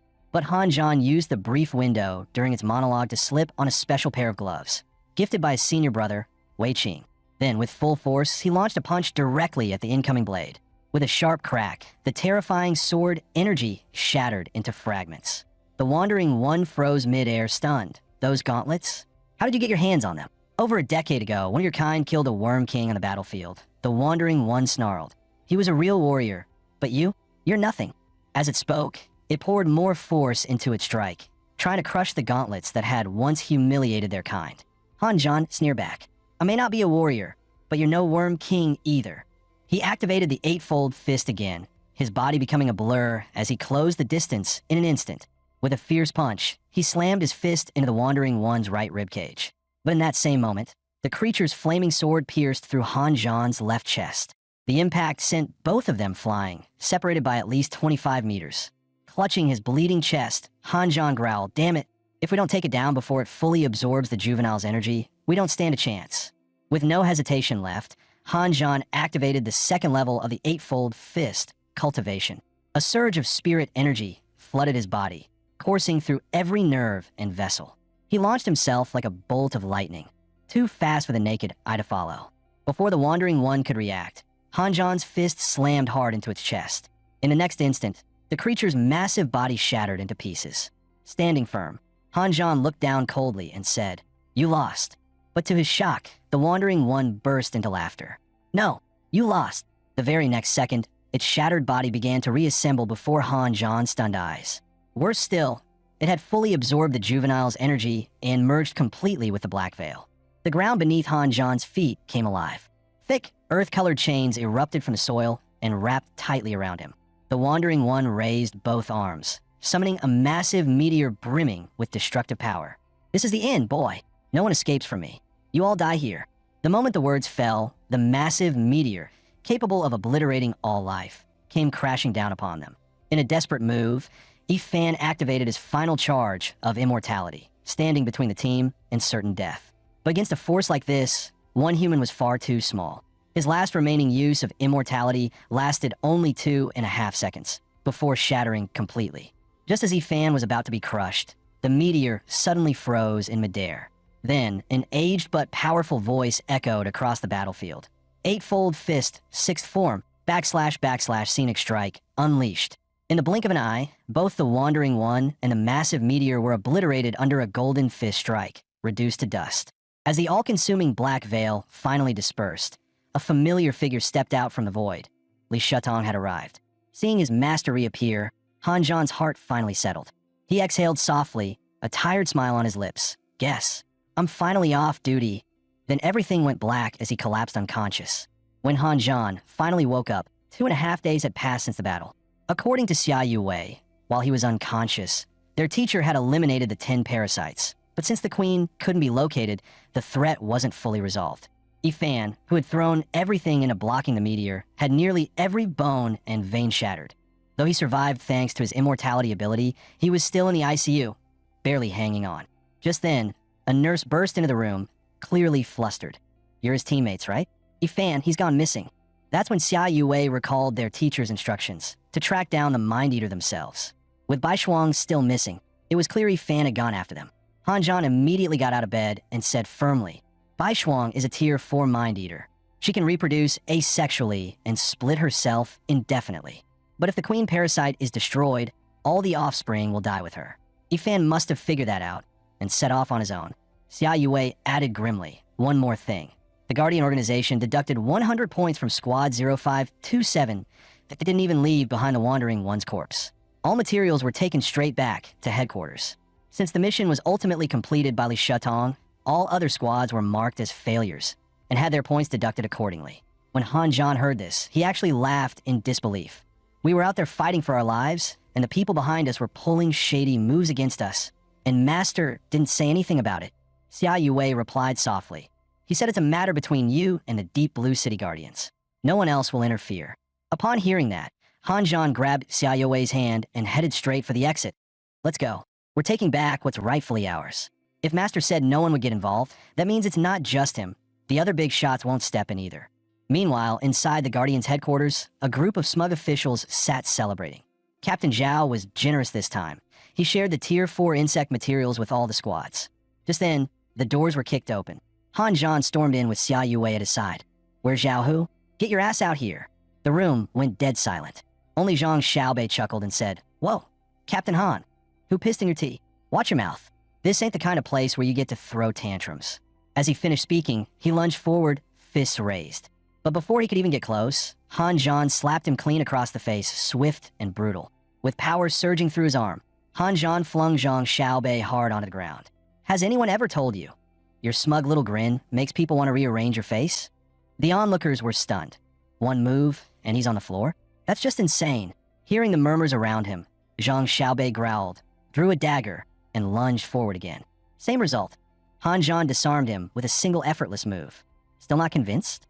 Fine, I'll beat some respect into you today. Just then, Zhao Hu stormed onto the scene, roaring, "Hanjan, what the hell do you think you're doing?" Han Zhan smiled coldly as he lifted Zhang Xiaobei by the collar. I want you to apologize to me and to my team. Right here, right now. Zhao Hu scoffed. What a joke. Keep dreaming. He then ordered his men to send the footage of Han Zhan's actions to Guardian HQ, specifically to the third in command, Su Mingxian, and the Internal Affairs Unit. You're finished, kid. Once they see that video, HQ will tear you apart. Xia Yue looked worried, but Han Zhan calmly reassured her. Relax. With my teacher backing me, they won't dare lay a finger on me. As expected, a subordinate quickly returned with a report. HQ says this is an internal issue for Deep Blue City's Guardians. They're leaving it to you to handle. The Internal Affairs Division added that the young man who fought was quite impressive. They want to know if Han Zhan would be interested in joining them. Zhao Hu completely lost it. Damn it. Freaking bureaucrats. But with the situation what it was, he had no choice but to swallow his pride. He turned to Han Zhan and asked through gritted teeth, Fine. What do you want from me? How do I make this right so you'll drop it? Since the materials from the Wandering One had already been divvied up, Han Zhan made his demand. Open the Guardian's vault. I'll choose whatever I want, on behalf of my whole squad, until I'm satisfied. Zhao Hu's first instinct was to refuse. The vault contained some of the organization's most valuable resources. But after a moment's thought, he figured Han Zhan only had 2 hands. How much could he really carry? With a bitter expression, he nodded. Fine, but only you're allowed in. And when you come out, whatever you carry must be in your hands. No hiding anything anywhere else. Han Zhan released the barely conscious Zhang Xiaobei with a slap and smirked. Deal. You better not go back on your word. As soon as the deal was made, Han Zhan's eyes narrowed, a sly smirk tugging at the corner of his lips. Let's see who's getting the last laugh. Nothing hidden except in your hands. Huh? Ha! Good thing they didn't mention spatial rings. With that, he stepped through the massive vault doors, surrounded by shelves of priceless treasures. Outside, one of the guards leaned toward Zhao Hu, whispering, Captain, are you sure this is okay? What if he causes trouble in there? Zhao Hu waved him off. There are over 10,000 items in that vault. He's just some fresh academy graduate. He won't know what's what. And even if he does, what can he carry with 2 hands? Meanwhile, Han Zhan was already deep inside, his eyes dancing across the countless treasures stacked to the ceiling. Everfrost petals, branch leaf grass, the limbs of a tier 3 bone ant, the wings of a tier 5 ghost moth, and even the shell of a tier 6 wall crab. That's a top-tier material for crafting defensive gear. A grin spread across Han Zhan's face. Well then, I'd be a fool not to take all this. Without hesitation, he activated his spatial ring, quietly sweeping every valuable item he could find straight into his inventory. 2.5 hours had passed, and Han Zhan still hadn't come out. Zhao Hu was starting to get nervous. Just as he was about to go check for himself, a calm voice echoed from the entrance. Apologies for the wait, everyone. Xia Yue rushed over as soon as she saw Han Zhan's figure. How'd it go, Han Zhan?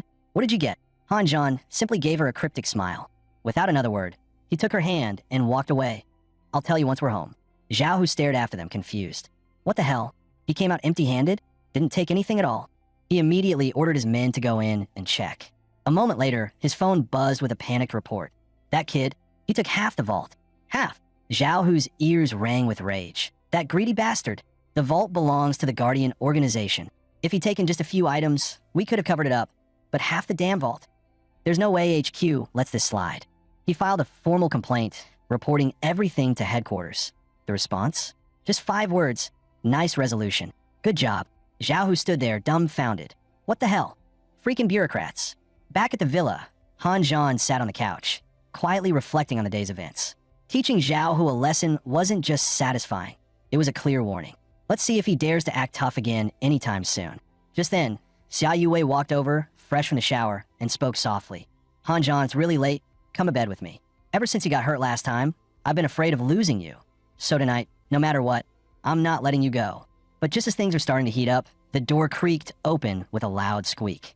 A girl appeared in the doorway, wearing a loose, vacuum-sealed nightgown with nothing underneath. Xia Youwei's face turned crimson, and she instantly slid off Han Zhan in embarrassment. Han Zhan glanced at the new arrival, confused. And you are? The girl grinned mischievously. You're living in my grandpa's house and don't even know who I am? It finally clicked. This was Li Lingjin, his teacher Li Shudong's granddaughter. But what shocked him even more, she had awakened one of the 10 ancient divine artifacts, the Shinnon Cauldron. Han Zhan sighed, covering his eyes with one hand as he pointed at her outfit. Are you seriously okay walking around like that? Li Lingjin casually shook her head. This is how I'm most comfortable at home. Staying like this helps spark my creativity. Then, she leaned in closer to Xia Yue with a mischievous grin. Oops, did I interrupt something earlier? Were you two about to continue? If not, maybe we should. Xia Yue immediately flared up. You just met? There's no emotional foundation at all. How can you be so reckless? Li Lingjin tilted her head in confusion. Why would signing a contract require emotional foundation? Realizing she misunderstood, Xia Yue turned beet red and let out a tiny oh. Stepping in to change the subject, Han Zhan spoke up. Your E-rank talent has divine potential. If you form a contract with me, I can use divine illumination to help you undergo a second awakening. Li Lingjin's eyes lit up instantly. Really? Then let's do it now. Without hesitation, she started unbuttoning her nightgown. Han Zhan froze. Wait, hold on. What does taking off clothes have to do with forming a contract? Li Lingjin replied seriously. I'm a best-selling author. In my books, contracts always require close-range, physical contact. Han Zhan and Xia Yue both turned dark in the face. No wonder your books keep getting banned. Han Zhan shook his head with a sigh. Looks like I'll have to save you from yourself before you do anything too outrageous. As soon as he finished speaking, golden chains of contract magic appeared around both of them. Han Zhan suddenly opened his eyes wide and shouted, Divine Summon! A surge of powerful energy erupted from Li Lingjin's body. Within just 2.5 seconds, a phantom image began forming above her head, one of the 10 ancient divine artifacts, the Shinnon Cauldron.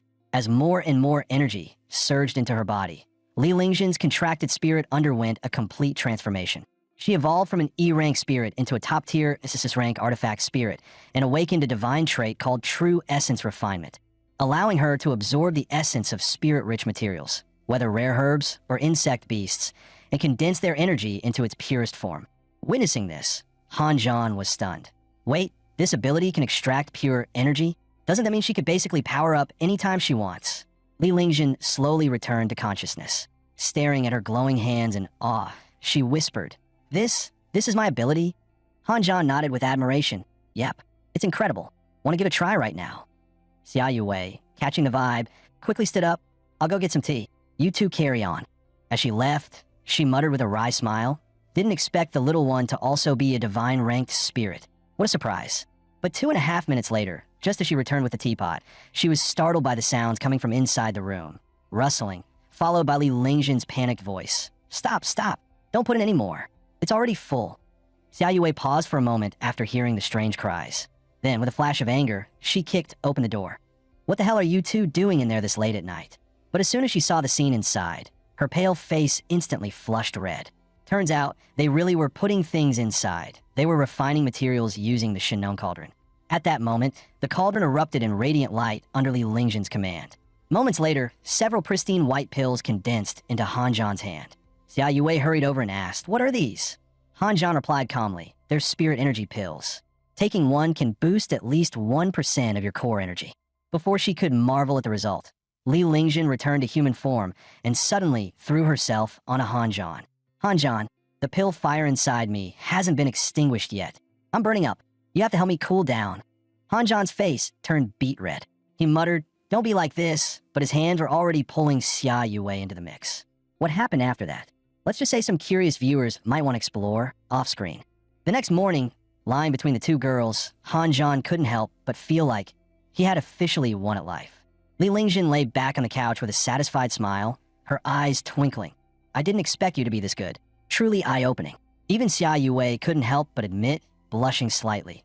After those 8 rounds, her internal energy feels way more refined. Feeling the awkward atmosphere, Han Zhan cleared his throat and quickly changed the subject. All right, enough rest. From today on, we begin officially investigating the 10 queen parasites and searching for the missing members of Squad 0527. Li Lingjin blinked in confusion. Wait, someone went missing. But the moment she saw Bai Shuang's photo, she let out a small gasp. Hey, I think I've seen this woman before. Doesn't she often go dancing at night? Xia Yue asked suspiciously. How would you even know that? Li Lingjin replied matter-of-factly. Because I go there too. Breeze Ballroom. It's the biggest dance hall in all of Deep Blue City. You guys really didn't know that. Han Zhan's eyes lit up with excitement. Perfect. That gives us a solid lead. He immediately pulled out a small spray bottle and spritzed both of them with it. The girls winced and covered their noses. Ugh, what is that awful smell? Han Zhan explained seriously. It's pyracantha blossom spray. Parasitic bugs are extremely sensitive to its scent, makes them go berserk. It's perfect for detecting whether someone's been infected. After making all the preparations, Han Zhan took Xia Yuwei and Li Lingjin straight to Breeze Ballroom, the most popular nightclub in Deep Blue City. As soon as they entered, he approached the front desk and asked, "Is there a woman here named Red Iris?" The employee's expression turned oddly twisted. He raised an eyebrow and smirked. "Excuse me, sir, did you just say Red Iris?" Han Zhan nodded firmly. "Yes, Red Iris." The moment he repeated the name, the entire ballroom went silent. Every pair of eyes in the room locked onto them. Just as Han Zhan was about to brace for a fight, the bartender suddenly shouted with excitement. "Finally, someone said the name. That means this guest is the one we've been waiting. He's paying for everything tonight. Drinks for everyone on the house." Instantly, the crowd erupted in cheers. People hooped, clapped, and even shouted, "Let's go! Woohoo takeoff!" Still baffled, Han Zhan tried to make sense of the situation. The bartender leaned in and explained, "Yesterday, a mysterious guest racked up a huge tab and said someone would eventually come in and say the words Red Iris. That person, meaning you, would cover the entire debt and treat the whole club." Upon hearing the bartender's explanation, Xia Yuwei frowned sharply and muttered, "Who does something this nasty?"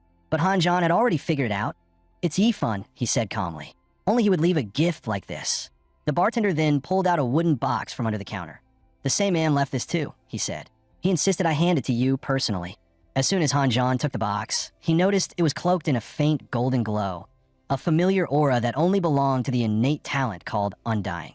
The moment his fingers touched the surface, the golden shield shimmered and slowly dissolved, as if it had recognized his presence. Inside the box was a single folded slip of paper. Opening it, Han Zhan found two pieces of information. One about Yiming, the captain of Deep Blue City's 1st Tactical Unit. The other about the parasite known as the erosion worm. Li Lingjin peered over his shoulder and asked curiously, "This was left by your teammate, right? What's he trying to say?" Han Zhan paused for a brief 2.5 seconds, then replied, "The mother worm started splitting back in February. That means there are currently 7 confirmed hosts infected across Deep Blue." He raised his gaze with solemn determination. "This changes everything. We can finally narrow down the targets." Just as Han Zhan finished speaking, he suddenly felt nature's call. He turned to Xia Yuwei and Li Lingjin, saying, "Wait here. I'll be right back." Then he headed toward the restroom. As he entered, he brushed past a middle-aged man in a suit on his way out. The man had almost left when he abruptly stopped in his tracks. His face twisted with rage, and he shouted maniacally, "Damn it, that scent, it's lilac. I hate lilacs more than anything." Without warning, he lunged forward, swinging a heavy fist at Han Zhan. Han Zhan remained unfazed. With a single palm strike, he sent the man flying 25 meters across the corridor. As the man tumbled backward, a flash of silver burst from his mouth. A parasitic worm erupted from his body like mist from a ruptured pipe. Recognizing it instantly, Han Zhan snatched it mid-air with a single motion. With a firm squeeze, the erosion worm was crushed into a sludgy pulp, completely obliterated. Hearing the commotion, Xia Yuwei and Li Lingjin rushed over, their faces filled with concern. Han Zhan calmly dusted off his hands and said, "It was an erosion worm. Its host was the owner of this dance hall. Situation handled." After hearing Han Zhan's explanation, Xia Yuwei fell in a deep thought. "There are 7 hosts in total. We've only identified one. Who could the others be?" Li Lingjin chimed in with a frown. "If I go by how I write my novels, the bad guys are always the ones closest to the protagonist. What if the people around Yiming are already infected?" Han Zhan nodded, no longer hesitating. "Let's move. We need to find more leads, now." But just as he stepped out of the dance hall, a young man wielding a machete rushed at him, screaming, "Han Zhan, I'll kill you." Han Zhan calmly sidestepped the attack with minimal effort. Then he launched a powerful kick, sending the man crashing to the ground, instantly knocking him out. As the man fell, another silver-white insect burst from his mouth. Without missing a beat, Han Zhan raised his hand and crushed the creature midair. "Another erosion worm?" Li Lingjin said, stunned. "This is getting way too convenient." Xia Yuwei glanced at the fallen attacker and gasped, "Wait, I know him. He's one of Zhao Hu's men." Hearing that, Han Zhan's eyes lit up with realization. "I've got it. Every single infected person has a connection to this place. Yiming, the dance hall owner, Bai Shuang, even this guy, they've all been to the Breeze dance hall." His expression turned grim as he continued, "And there's only one common link between them. Zhao Hu, the acting captain of Deep Blue City's 1st squad." Suddenly, a chill shot through Han Zhan's heart. "Damn it, I know exactly where Yifan went." Meanwhile, on the top floor of the Guardian's headquarters, Zhao Hu was rhythmically grunting as he exercised. Sitting on his desk, the flirtatious secretary giggled. Captain Zhao, you're amazing backslash. Just as he was about to finish, the door burst open with a loud bang. Yiming stormed in, straight from the hospital, rage burning in his eyes. Zhao Hu, you murdered Yiming to steal his position and used those parasitic bugs to suppress gifted awakeners and bonded spirits. With all those crimes on your head, how dare you still walk free? Zhao Hu sneered. You must be that useless little brother of Yiming, huh? What's wrong? Your girl died. So now you're here to throw a tantrum? Yiming's fury boiled over. This is all you're doing. Tonight, I'm settling this once and for all. But Zhao Hu remained smug. Don't blame me. Blame them for picking the wrong side and having shitty luck. And you? You've been standing here, flapping your mouth, not worried about the reinforcements coming. The moment the words landed, Zhao Hu's men rushed in. This man tried to assassinate a city guardian. Execute him on the spot, one of them shouted. Yiming's eyes burned with rage as he activated his immortal shield. You scumbags dare play the victim? Fine, I'll take you all on. Just then, Han Zhan arrived with Xia Yuwei and Li Lingjun. With a flick of his wrist, he blasted several attackers flying into the walls. Zhao Hu's face twisted in shock. Han Zhan, why the hell is he here? Even Yiming froze. Han Zhan? What's he doing here? Han Zhan gave a light smile. What? You thought we'd just let you get ganged up on alone? Zhao Hu growled. Captain Han, are you seriously siding with this assassin? Han Zhan's voice turned cold. This is between us and Zhao Hu. Anyone who doesn't want to die, get lost. His eyes narrowed, voice chilling. I tried being nice, but if you're so eager to die, I'll gladly oblige. Seeing this, Han Zhan charged in, fists flying. His punches landed like thunder. His enemies couldn't even fight back. In just moments, they were all on the ground, groaning in pain. Yiming watched in shock. How long has it been? And his fists are even sharper than before. Suddenly, Li Lingjun pointed and shouted, Han Zhan. Zhao Hu is trying to escape. Han Zhan dashed after him. Zhao Hu, you're not getting away. He drove a brutal punch straight into Zhao Hu's gut. The next second, Zhao Hu coughed up blood and stumbled backward. Just then, a tiny bug shot out from Zhao Hu's forehead. Luckily, Han Zhan reacted instantly. Before the bug could flee, he crushed it mid-air with a punch. Someone nearby screamed, You actually killed Captain Zhao? Are you insane? Don't tell me. You think the Guardians are the top power in Deep Blue City? The real ruler is the city lord himself. Hearing that, Han Zhan's expression darkened. Damn it, we've walked right into their trap. He turned to the others and said firmly, You three, go find our teacher now. He's the only one who can get us out of this. Xia Yuwei shook her head without hesitation. No matter what happens, I'm staying with you. Seeing her resolve, Han Zhan didn't argue. He grabbed her hand and bolted without looking back. Meanwhile, in the city lord's mansion, the lord gave a chilling order to his guards. Spread the word. Han Zhan of Guardian Squad 0527 is suspected of assassinating Zhao Hu. I want him hunted across the entire city. His face was twisted with malice. Didn't expect the bait to be taken so quickly and the fish to bite so deep. Under the night sky, Han Zhan walked alone into the empty streets, pushing open an old wooden door. He knew clearly in his heart he had to separate from Xia Yuwei and the others. Otherwise, they'd be dragged into the storm. Just then, a stern-faced old man appeared at the top of the stairs, gazing down coldly. Han Zhan, you killed an officer of the organization. Surrender now. His voice suddenly roared like thunder. Kneel! An overwhelming pressure crashed down like a mountain. Han Zhan's legs buckled. He couldn't resist it and was forced to his knees. Elsewhere, in a traditional pavilion with carved beams and flowing tea steam, Li Shutong sat calmly, pouring tea into an empty cup across from him. With a faint smile, he said, So mysterious. We've been old friends for years. Is all this cloak and dagger really necessary? A man in black stepped out from the shadows, his tone probing. Your chosen successor has already been captured.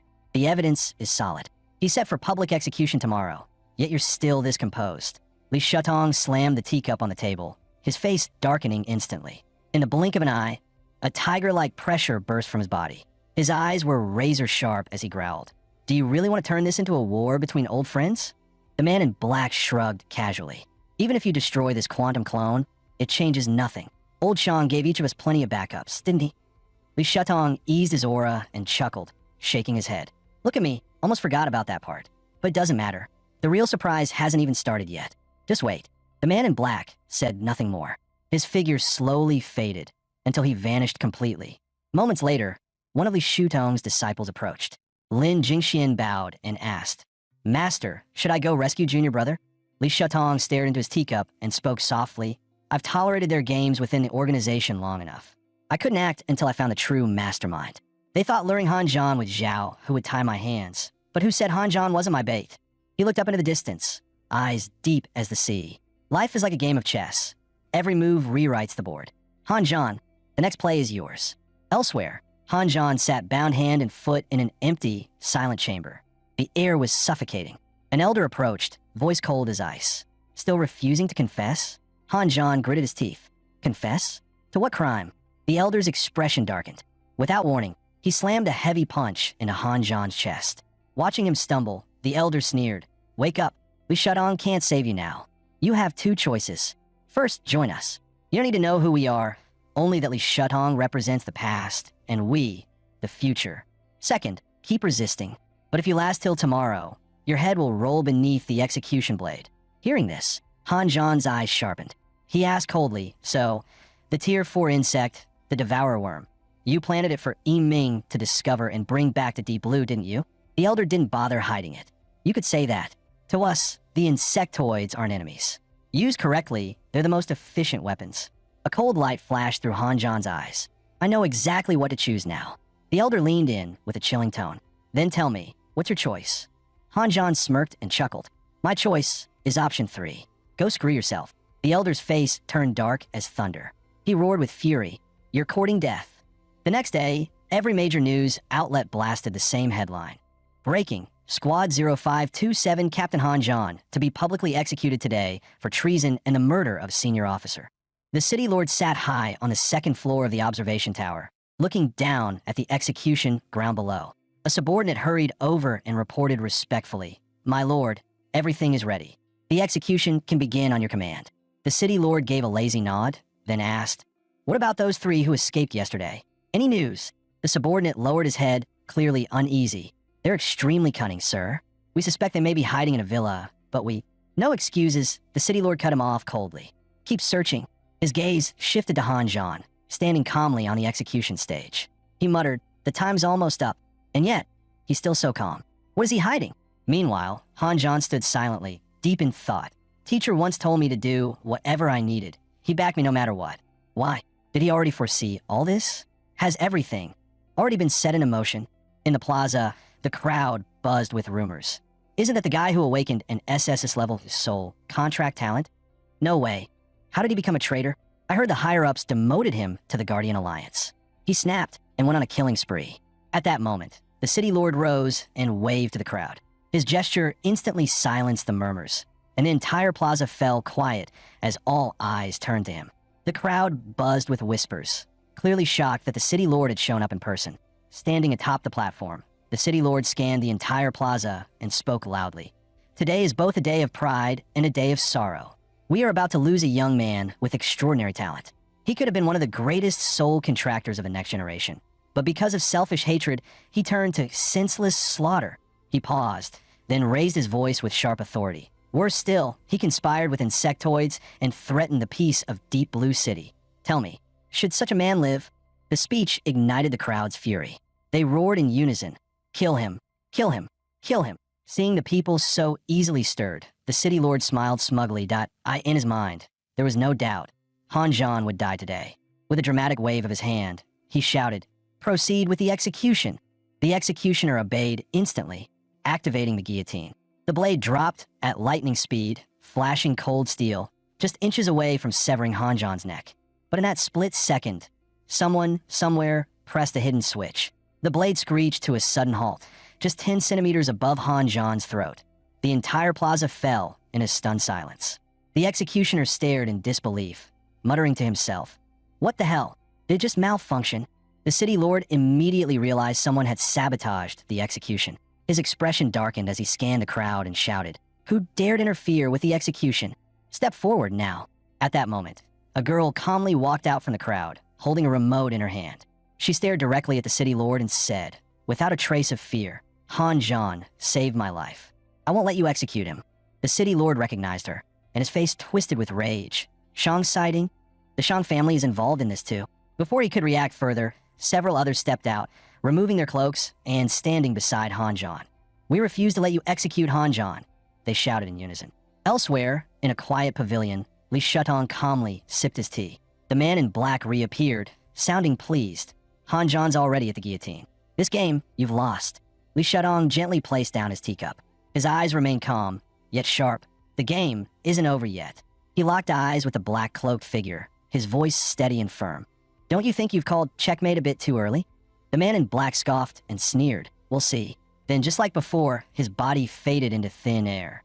Just then, Li Shutong's phone lit up, and an urgent voice came through the speaker. Old Li, he moved too fast. We lost the trail. We were this close to tracing the true mastermind. Damn it. Li Shutong chuckled and said teasingly, Old Shang, don't tell me it's actually you. The voice on the other end exploded. Screw you. If I were the mastermind, why the hell would I let Shang's sighting march herself to the guillotine on your say-so? The two quickly shifted back to the main topic. The voice on the phone grew serious. We've uncovered traces of the organization behind all this.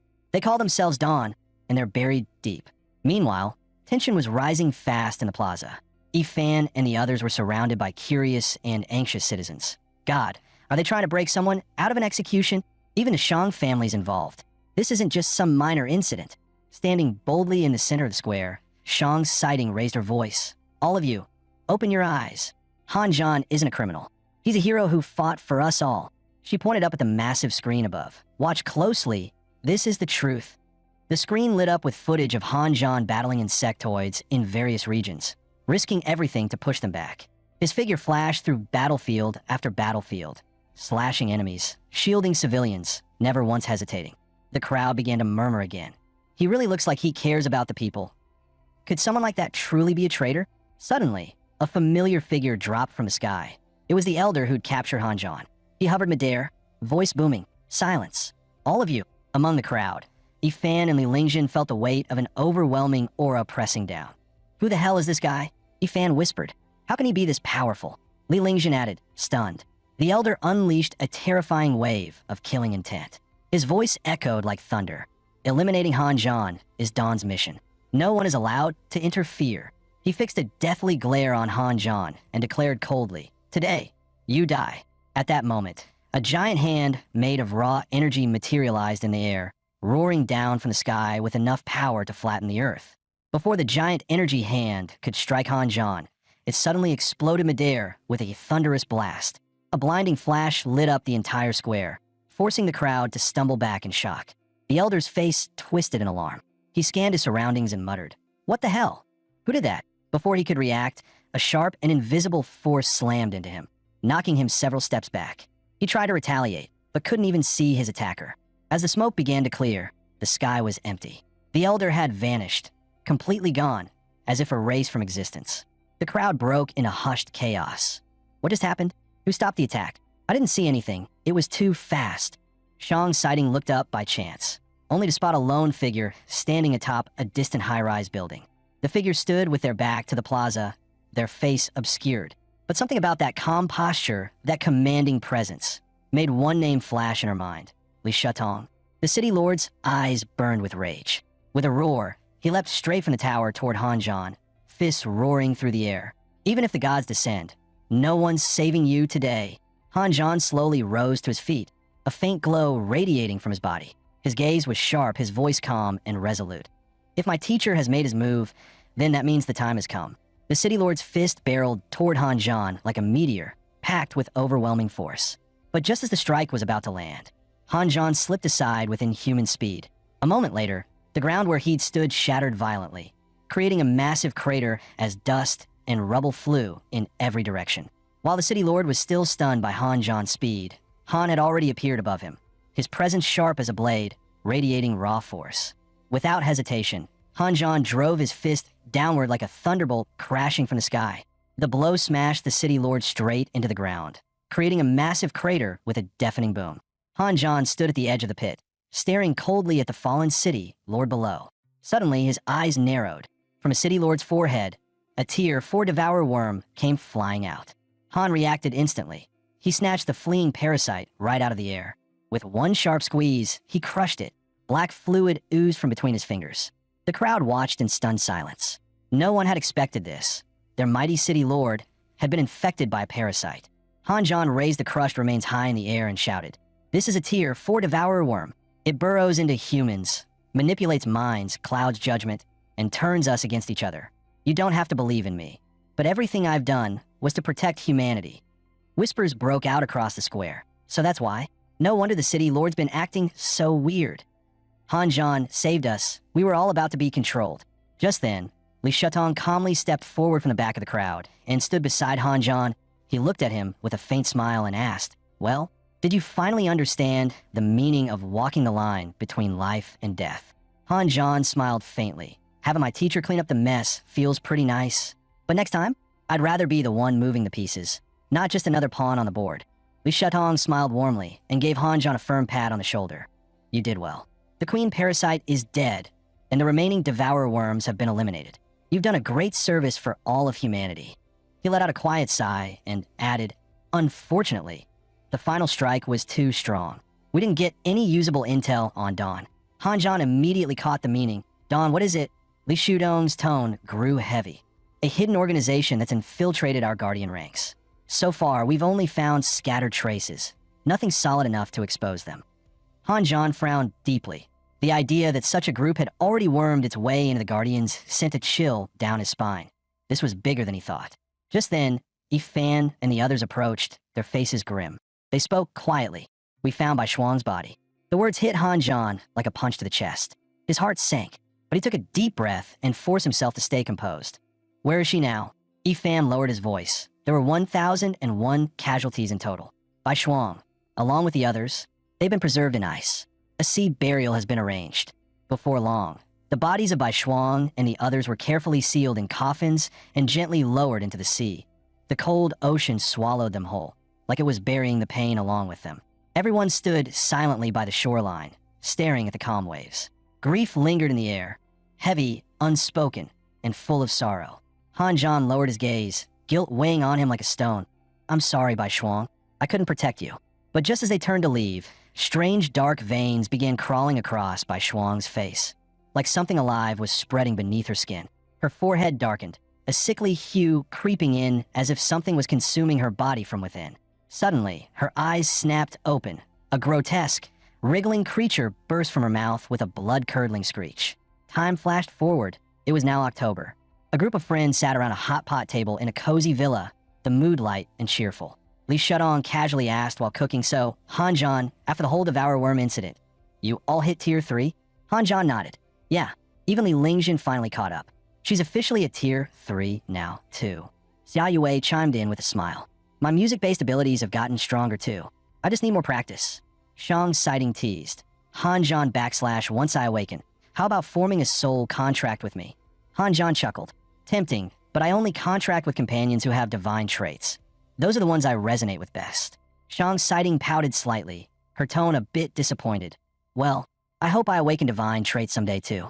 Li Shutong turned to Han Zhan and asked in a calm, serious voice, "Now that you've reached Tier 3, there's little left for you to learn in the rear cities. So what's your next move?" Han Zhan's eyes burned with determination. "Teacher, I want to keep getting stronger. No shortcuts, just my own 2 feet carving a path through this insect-infested world." Li Shutong gave a small approving nod. "In that case, I'll contact Wei Qing. He'll have a plane pick you up tomorrow for frontline deployment. The first war zone is preparing for its final large-scale assault before the year ends." He glanced at the others. "But since this is a solo trial, the girls won't be going with you. Their growth paths are different from a soul contractor's. I've arranged more suitable training grounds for them." Han Zhan stood up, fist over heart. "I'll follow your orders, teacher, no matter what's ahead." On the Great Xia front lines, dozens of heavy artillery cannons lined the top of the city walls like steel beasts. Thunderous shellfire rained down on the hordes of insectoids outside the city, lighting up the battlefield with explosions and smoke. Outside the walls, massive serpentine bugs twisted and surged through the darkness, launching a frenzied assault on the human defenses. A frontline commander barked orders with urgency, coordinating retreat teams to pull the wounded to safety, making sure no life was left untreated. The red-haired soldier stared in shock as Xiaoya returned to base. "Xiaoya, what are you doing back already?" Xiaoya's face twisted with rage. "Zhang, your squad lost 3 men and you came crawling back? You've got the nerve to question me." The redhead snapped back, furious. "Bullshit. Our squad only had 5 people. 3 died. What the hell was I supposed to do? Keep fighting alone? You guys lose 2 and run off to hide. Have some damn shame." Xiaoya rolled up his sleeve, revealing a special mission insignia on his arm. "You think I'm like you? Take a good look. I'm on an elite mission. The argument was heating up fast until the sound of a helicopter thundered in overhead. The cabin door opened. A tall, calm figure stepped out. It was Han Zhan. He approached the two men and greeted them casually. Hey, I'm the new reinforcement, Han Zhan. Xiaoyan narrowed his eyes. Where's your soul companion? Han Zhan answered calmly back home. That reply sent Xiaoya into a rage. Are you joking? This is a battlefield. You're here without backup, trying to get yourself killed. Old Zhang quickly stepped in and patted Xiaoya on the shoulder. Easy, Captain. This kid's not from some random frontline boot camp. Look at his gear, clean, top grade. He's a city boy, high pedigree. The words hit a nerve. Xiaoya's anger flared even more. Oh, great. So we're the garbage pit now? They're sending some pampered princeling to babysit us. Xiaoya turned to old Zhang and suggested, all right then, how about this? You take the princeling for your squad? Old Zhang immediately shook his head, waving his hands. Nope, absolutely not. You picked first, don't try to dump him on me now. Xiaoya sighed in frustration, clearly out of options. Fine, fine, I'll take him. He waved to Han Zhan. Come on, I'll introduce you to the rest of the team. As they walked, Xiaoya asked a few basic questions and introduced himself. I'm a Tier 4 soul contractor.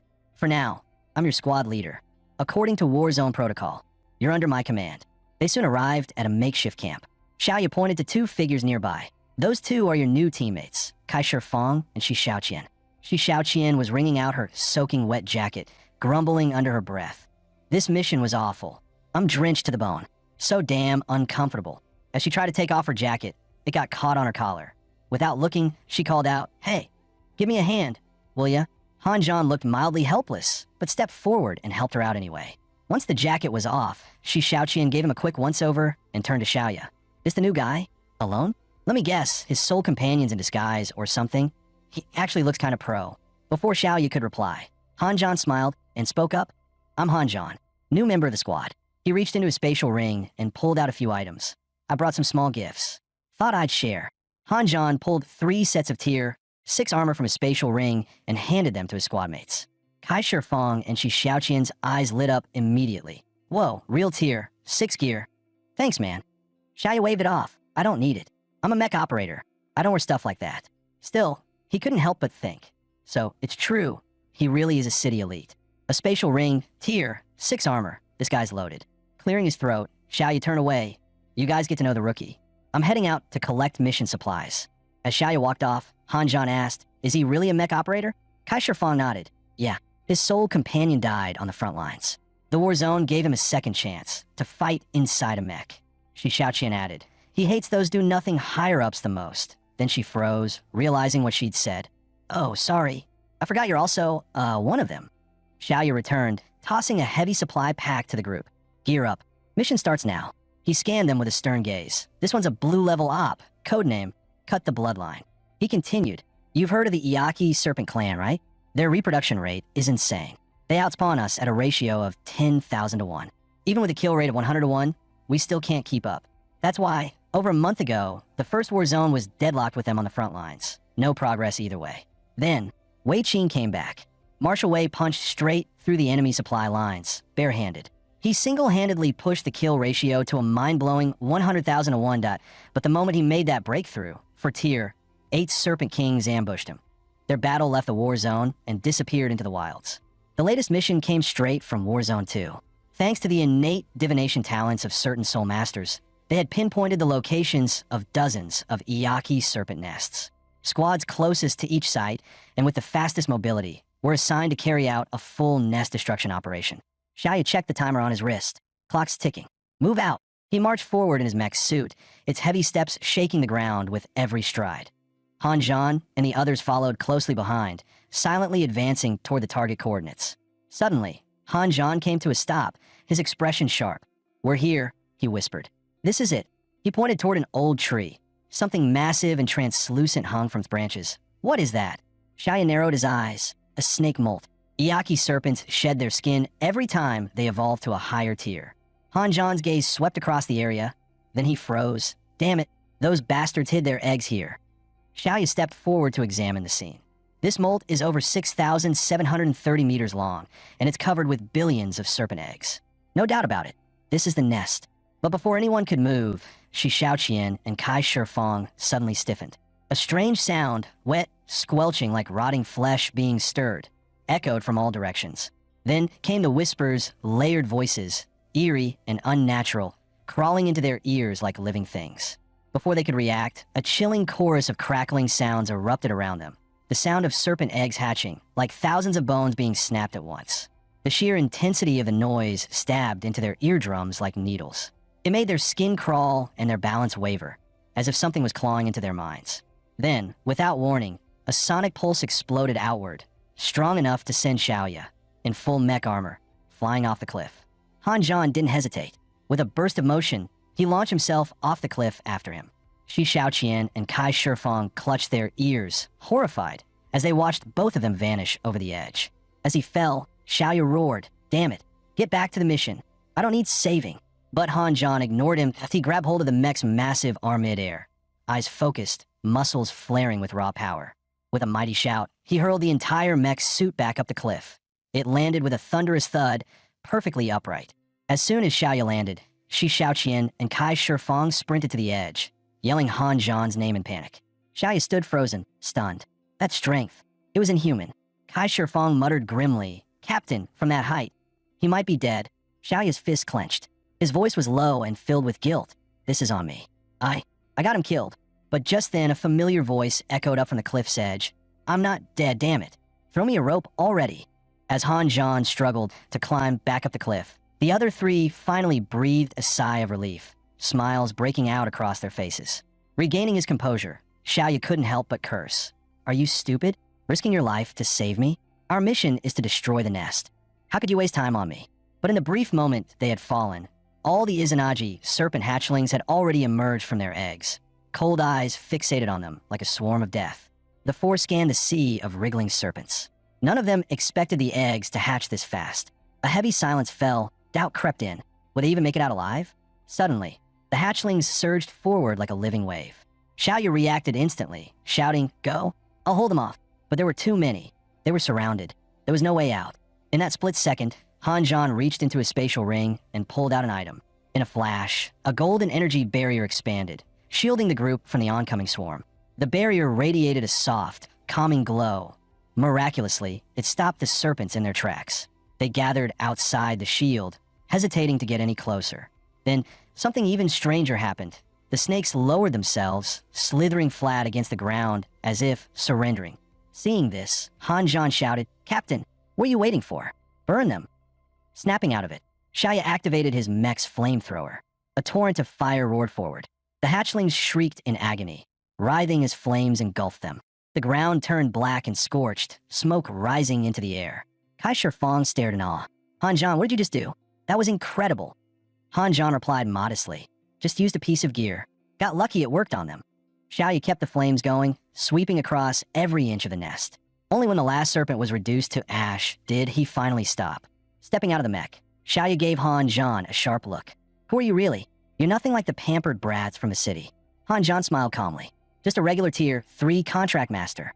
Nothing special." Just then, a warning blared from the mech's display screen.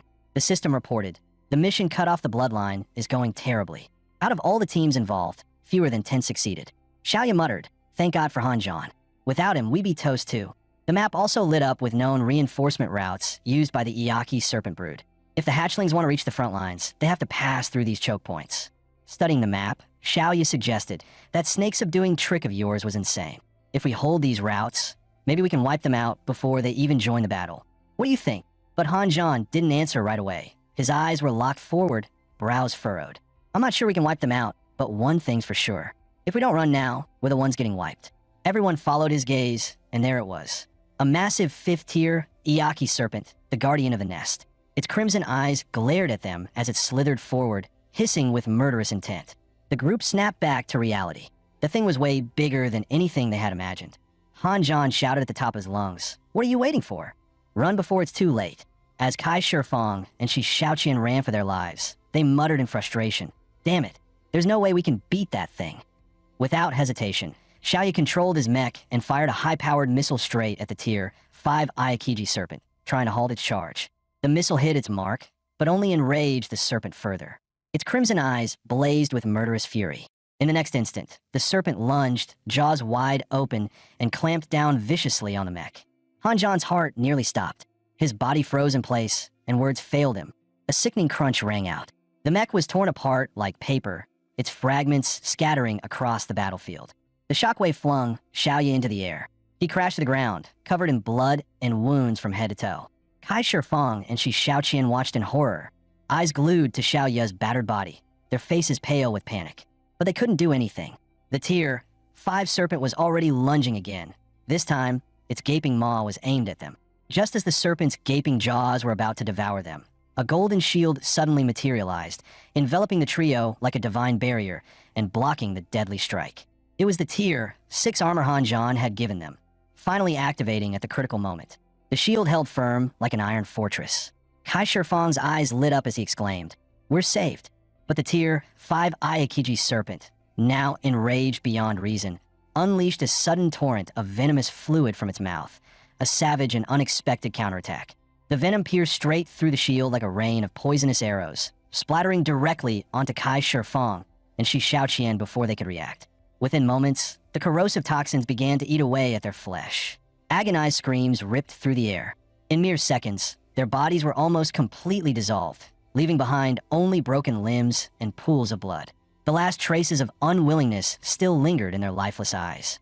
From a distance, Han Zhan watched it all unfold, his heart gripped by shock and fury, frozen in a moment that felt like it would never end. The Tier 5 Aokiji serpent locked its blood-red eyes on Han Zhan and let out a deafening roar, its fury laced with a suffocating aura of destruction. Snapping back to reality, Han Zhan's gaze landed on the two mutilated bodies left behind. Rage surged through him like wildfire, threatening to consume him whole. He clenched his teeth and growled, "Unlock, G-lock."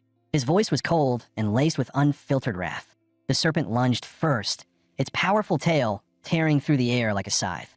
Han Zhan, anticipating the strike, leapt away just in time to evade the lethal blow. In one fluid motion, he activated the Dragon's Soar technique. His aura exploded like a dragon breaking free from the sea, the surrounding pressure surging. With a shout, "Wind, come!" the air around him shifted violently. A vortex of wind roared to life, howling with destructive force. At that moment, a sharp horn began to rise from the serpent's forehead, gleaming ominously, a clear signal that it was preparing a deadly move. The sharp horn gleamed with a deadly glint as it shot toward Han Zhan like a blade slicing through the air. It collided head-on with Han Zhan's summoned hurricane, creating a thunderous explosion that rattled the air itself. The storm was shredded instantly, its force torn apart like paper under an invisible giant hand. Han Zhan was slammed to the ground, his body racked with internal tremors from the sheer impact. Gritting his teeth, he growled, "Damn it, this Tier 5 Guardian is too strong. I can't take it head-on." Frustration and helplessness clouded his thoughts. Before he could regroup, the massive serpent lunged again, its eyes sharper than ever, radiating lethal intent. At that very moment, a powerful force surged in from his side, fast and focused, zeroing in on the serpent's head with surgical precision. As the blinding light faded, everyone froze at the sight before them. A longsword had pierced straight through the head of the Tier 5 Aokiji serpent. Blood gushed out as the massive creature lay lifeless. Han Zhan stood there in stunned silence, unable to believe what he was seeing. Then, from above, a girl descended gracefully, landing beside the embedded sword as if she had always been meant to end the battle. Han Zhan quickly stepped forward and bowed deeply. "Thank you, Senior, for saving my life." The girl, named Gongyang Jin, looked Han Zhan up and down before letting out a mischievous chuckle. "You're quite the looker, little brother. Just my type." She added casually, "But don't get me wrong, I'm no senior from Udixia. I'm from a city of sin, what you people call the Land of Exile." At the mention of the Land of Exile, Han Zhan's heart skipped a beat. That place was infamous, where the world's unwanted were cast away, a massive slum disguised as a prison. Its people weren't evil in the traditional sense. Their evil came from acting on impulse, discarding morals, and doing whatever it took to fulfill their desires, no matter the cost to others. Was this girl really one of those ruthless exiles they spoke of in legends? Han Zhan discreetly checked her level, and his heart nearly skipped a beat. She was an SSS-ranked Tier 8 contract spirit. Title, Valkyrie. From behind him, Gongyang Jin suddenly spoke, her voice laced with curiosity. "That song you played earlier, what was it?" I could feel every cell in my body powering up. Felt like I could punch a Serpent King into the next dimension. Her eyes sparkled, and she flashed an excited grin. "I've decided. I'm taking you back with me. You'll be my personal battle enhancer." Han Zhan quickly took a step back. "Wait, you can't just do that." Gong Jin gave a mocking smile. Really? A mere Tier 3 contract master thinks he can say no to me. Han Zhan replied calmly but firmly. I have a mission to complete. I'm not leaving yet. Gong Jin stepped closer, her gaze sharp with pressure. And what if I drag you away by force? Without hesitation, Han Zhan drew a dagger and pressed it to his neck. Then I'll take my own life. Gong Jin paused, then burst into amused laughter. Damn, you've got guts. Fine, then. Tell me, what'll it take to get you to come with me willingly? Han Zhan thought to himself, she seems interested in me. Maybe I can use that to my advantage and have her help with the mission. He frowned slightly and said seriously, I'll go with you, but only if you help me wipe out the newly hatched Yaki serpents. Every last one of them. Gong Jin chuckled. That's it? I thought you were going to make some unreasonable demand. Fine, I'm in. Han Zhan then pulled a serpent horde map from Kai Shifang's corpse. Pointing at 3 locations on it, he explained, these are the key choke points for ambushing the Yaki hatchlings. We can hit them from the side and support the Da Xiao forces for the final assault. Gong Jin nodded. Sounds good to me. But just as she turned, her pupils suddenly went pitch black. She gasped, no. The nightmare in my wound. It's flaring up again. As her voice trailed off, a thin stream of black mist began to rise from her back. The mist coiled upward, gradually taking shape, forming the outline of a grotesque, ancient beast behind her, as if some long-forgotten evil had been awakened. Han Zhan stood frozen, stunned by the sudden change and unsure of what was happening. Gong Jin suddenly shouted, run! The next instant, she lunged toward him at lightning speed, surrounded by a swirling aura of violent black mist. Han Zhan immediately sensed the demonic energy surging from her. His heart tightened, and he summoned the Fushi Zither without hesitation. Sitting cross-legged, he placed the Zither on his lap and swiftly plucked the strings. The soothing melody of Calm Spirit echoed through the shadowy forest. The tune flowed like a breeze, carrying a serene, purifying force. As the music filled the air, the black mist around her seemed to falter, trembling in midair as if recoiling from an invisible force. The longer the song played, the more the darkness faded, slowly lifting from Gong Jin like smoke dispersing in the wind. She blinked in surprise and asked, that was you? Han Zhan replied calmly. The song has both suppressive and restorative properties. Just a small trick. Gong Jin avoided the topic, clearly unwilling to explain. Seizing the moment, Han Zhan pressed, that wound of yours, what exactly is it? Gong Jin's expression darkened. I was wounded by a Tier 9 insect emperor named Nightmare. I barely escaped with my life, but left a hidden scar. Its energy still lingers inside me. It can hijack my body and force me into a berserk state. Han Zhan felt a chill run down his spine. He hadn't realized a Tier 9 beast could be that terrifying. He hesitated for a moment before asking, can I take a look at the wound? Gong Jin raised a brow and sneered. You've got guts. Trying to cop a feel. Despite the teasing, she casually began unfastening her clothes. But just so you know, stare too long and I'll gouge your eyes out. Han Zhan glanced at the wound on her back and said calmly, it's not deep. I can heal it. Gong Jin blinked in surprise. She hadn't expected him to be so bold or so serious. After a moment of thought, Han Zhan summoned the Fushi Zither once more. The notes of Calm Spirit drifted through the air again, light and ethereal, filling the forest with its soothing presence. At such close range, the calming effects of Calm Spirit were amplified. The Zither's melody flowed like warm sunlight, and the black aura around Gong Jin visibly began to dissipate. However, once the music ended, the dark energy slowly began to gather again behind her, reforming like mist returning to a swamp. Han Zhan noticed it and calmly said, the song only suppresses the black aura. It can't eliminate it completely. Without hesitation, he pulled out the Shinnon cauldron from his pouch, ready to try a different method. Gong Jin spotted the artifact and smirked playfully. You're full of surprises, aren't you? A spirit contractor with 2 contracts. How rare. As Han Zhan activated the cauldron, it unleashed a powerful suction force. Billions of the dead Iyaki hatchlings Gong Jin had slain were drawn into the cauldron and instantly refined into pure spiritual energy. He then channeled the cauldron's newly awakened Tier 3 ability, Vital Creation. With a soft exhale, a dense white mist surged into Gong Jin's body, infusing every inch of her skin with life energy. She felt warmth spreading through her limbs.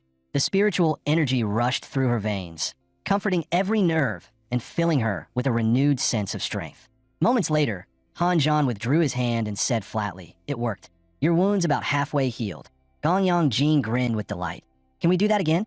That felt amazing. Han Zhan frowned slightly. Again? You saw it yourself. Those spiritual energies came from me, devouring the flesh of billions of bugs. If you want another dose, bring me just as much raw material. Gonyang Jin chuckled. What's the big deal? Let's go hunt some Iyaki hatchlings right now. Without another word, she pulled her sword out from the slain serpent and grabbed Han-Jan by the wrist, dragging him forward with decisive, urgent steps. They soon arrived at the entrance of the Iyaki battlefield, a narrow canyon. What they saw was a terrifying sight. Waves of ash-gray, serpentine bodies surging in like a relentless flood, the air thick with suffocating pressure. Surveillance drones hovering overhead quickly captured the footage and transmitted it back to the Unified Command Department in real time. Report: massive influx of Iyaki hatchlings detected at the canyon entrance. The room erupted into anxious murmurs. Damn, we spotted them too late. Where's General Guanshan? If he were here with his spirit beast, he could have sealed off all 3 entry points with his mountain shifting ability. He's been reassigned, one commander replied grimly. The bug swarm knew exactly what they were doing, another officer muttered. They've been baiting our high-tier forces into the front lines. It's subtle, but now their intent is crystal clear. Lin Jingxuan's tone turned icy. Get a one-time secure line to the 8th war zone. Tell them to hold position. No action yet. Meanwhile, Han-Jan and Gonyang Jin reached the canyon's ridge. From the high ground, they could clearly see the seething swarm of Iyaki hatchlings blanketing the land below. Gonyang Jin's eyes gleamed with battle lust. Her aura sharpened like a blade. She was more than ready to cut down every last one of them. Yet Han-Jan spoke calmly. Senior Gonyang, let me go first. With that, he leaped from a towering stone pillar, his body diving toward the battlefield like a shooting star. Watching him descend alone into the chaos, Gonyang Jin smirked slightly. Bold little guy, but with me watching, he won't die. Surrounded by a swarm of Iyaki hatchlings, Han-Jan let out a furious roar. Filthy beasts, come meet your end. In the next instant, he unleashed his 8-fold fist. The force behind each strike tore through the air like a thunderclap, sending shockwaves in all directions. Back at the Operations Command Center, Lin Jingxian and the others monitoring the feed immediately noticed Han-Jan's appearance on the battlefield. One of the commanders exclaimed in disbelief. What the hell is he doing? Charging in alone, he's asking to die. But Han-Jan didn't falter. Every punch he threw obliterated an Iyaki hatchling on impact. Blood and gore flying in all directions, turning the battlefield into a hellish scene of carnage. Han-Jan had only intended to use the battle as a way to temper his 8-fold fist, but the sheer number of Iyaki hatchlings was overwhelming. There was no end to them. Soon, even more of the serpents surged toward him like a tidal wave, their momentum terrifying. Realizing he was about to be completely surrounded, Han-Jan's heart tightened. This is bad, he muttered. Just then, Gonyang Jin launched herself from above. She landed beside him with a shockwave that blasted away the encircling Iyaki hatchlings. With a swift swing of her sword, dozens of serpents were sliced apart in an instant, blood spraying through the air. Without hesitation, she followed up with another slash, her blade severing a serpent cleanly in half. After catching his breath, Han-Jan gave her a quick nod of thanks before charging back into the fray with renewed fervor. Watching his back, Gonyang Jin couldn't help but murmur, "This kid really doesn't value his life, huh?" In the thick of the battle, Han-Jan suddenly felt a surge from within. He had unlocked the 3rd level of the 8-fold fist. Vital Surge. Locked release. Eager to test its might, he immediately unleashed the newly awakened ability. The power of the 3rd strike was immense, so fierce that even the air around his fist began to distort. Gonyang Jin's eyes widened slightly. She hadn't expected him to erupt with such strength. Excited, she shouted, "I'm joining in," then leapt into the swarm, her blade flashing like lightning, sending serpent corpses flying with every swing. Back in the command center, someone watching the live feed gasped in disbelief. No way. That kid is holding off the entire serpent tide by himself. Another officer asked curiously, "Who's that woman fighting beside him?" Lin Jingxian responded with a grave expression. She's Gonyang Jin, the so-called Demon Queen from the City of Exiles. A top-tier level 8 contracted spirit.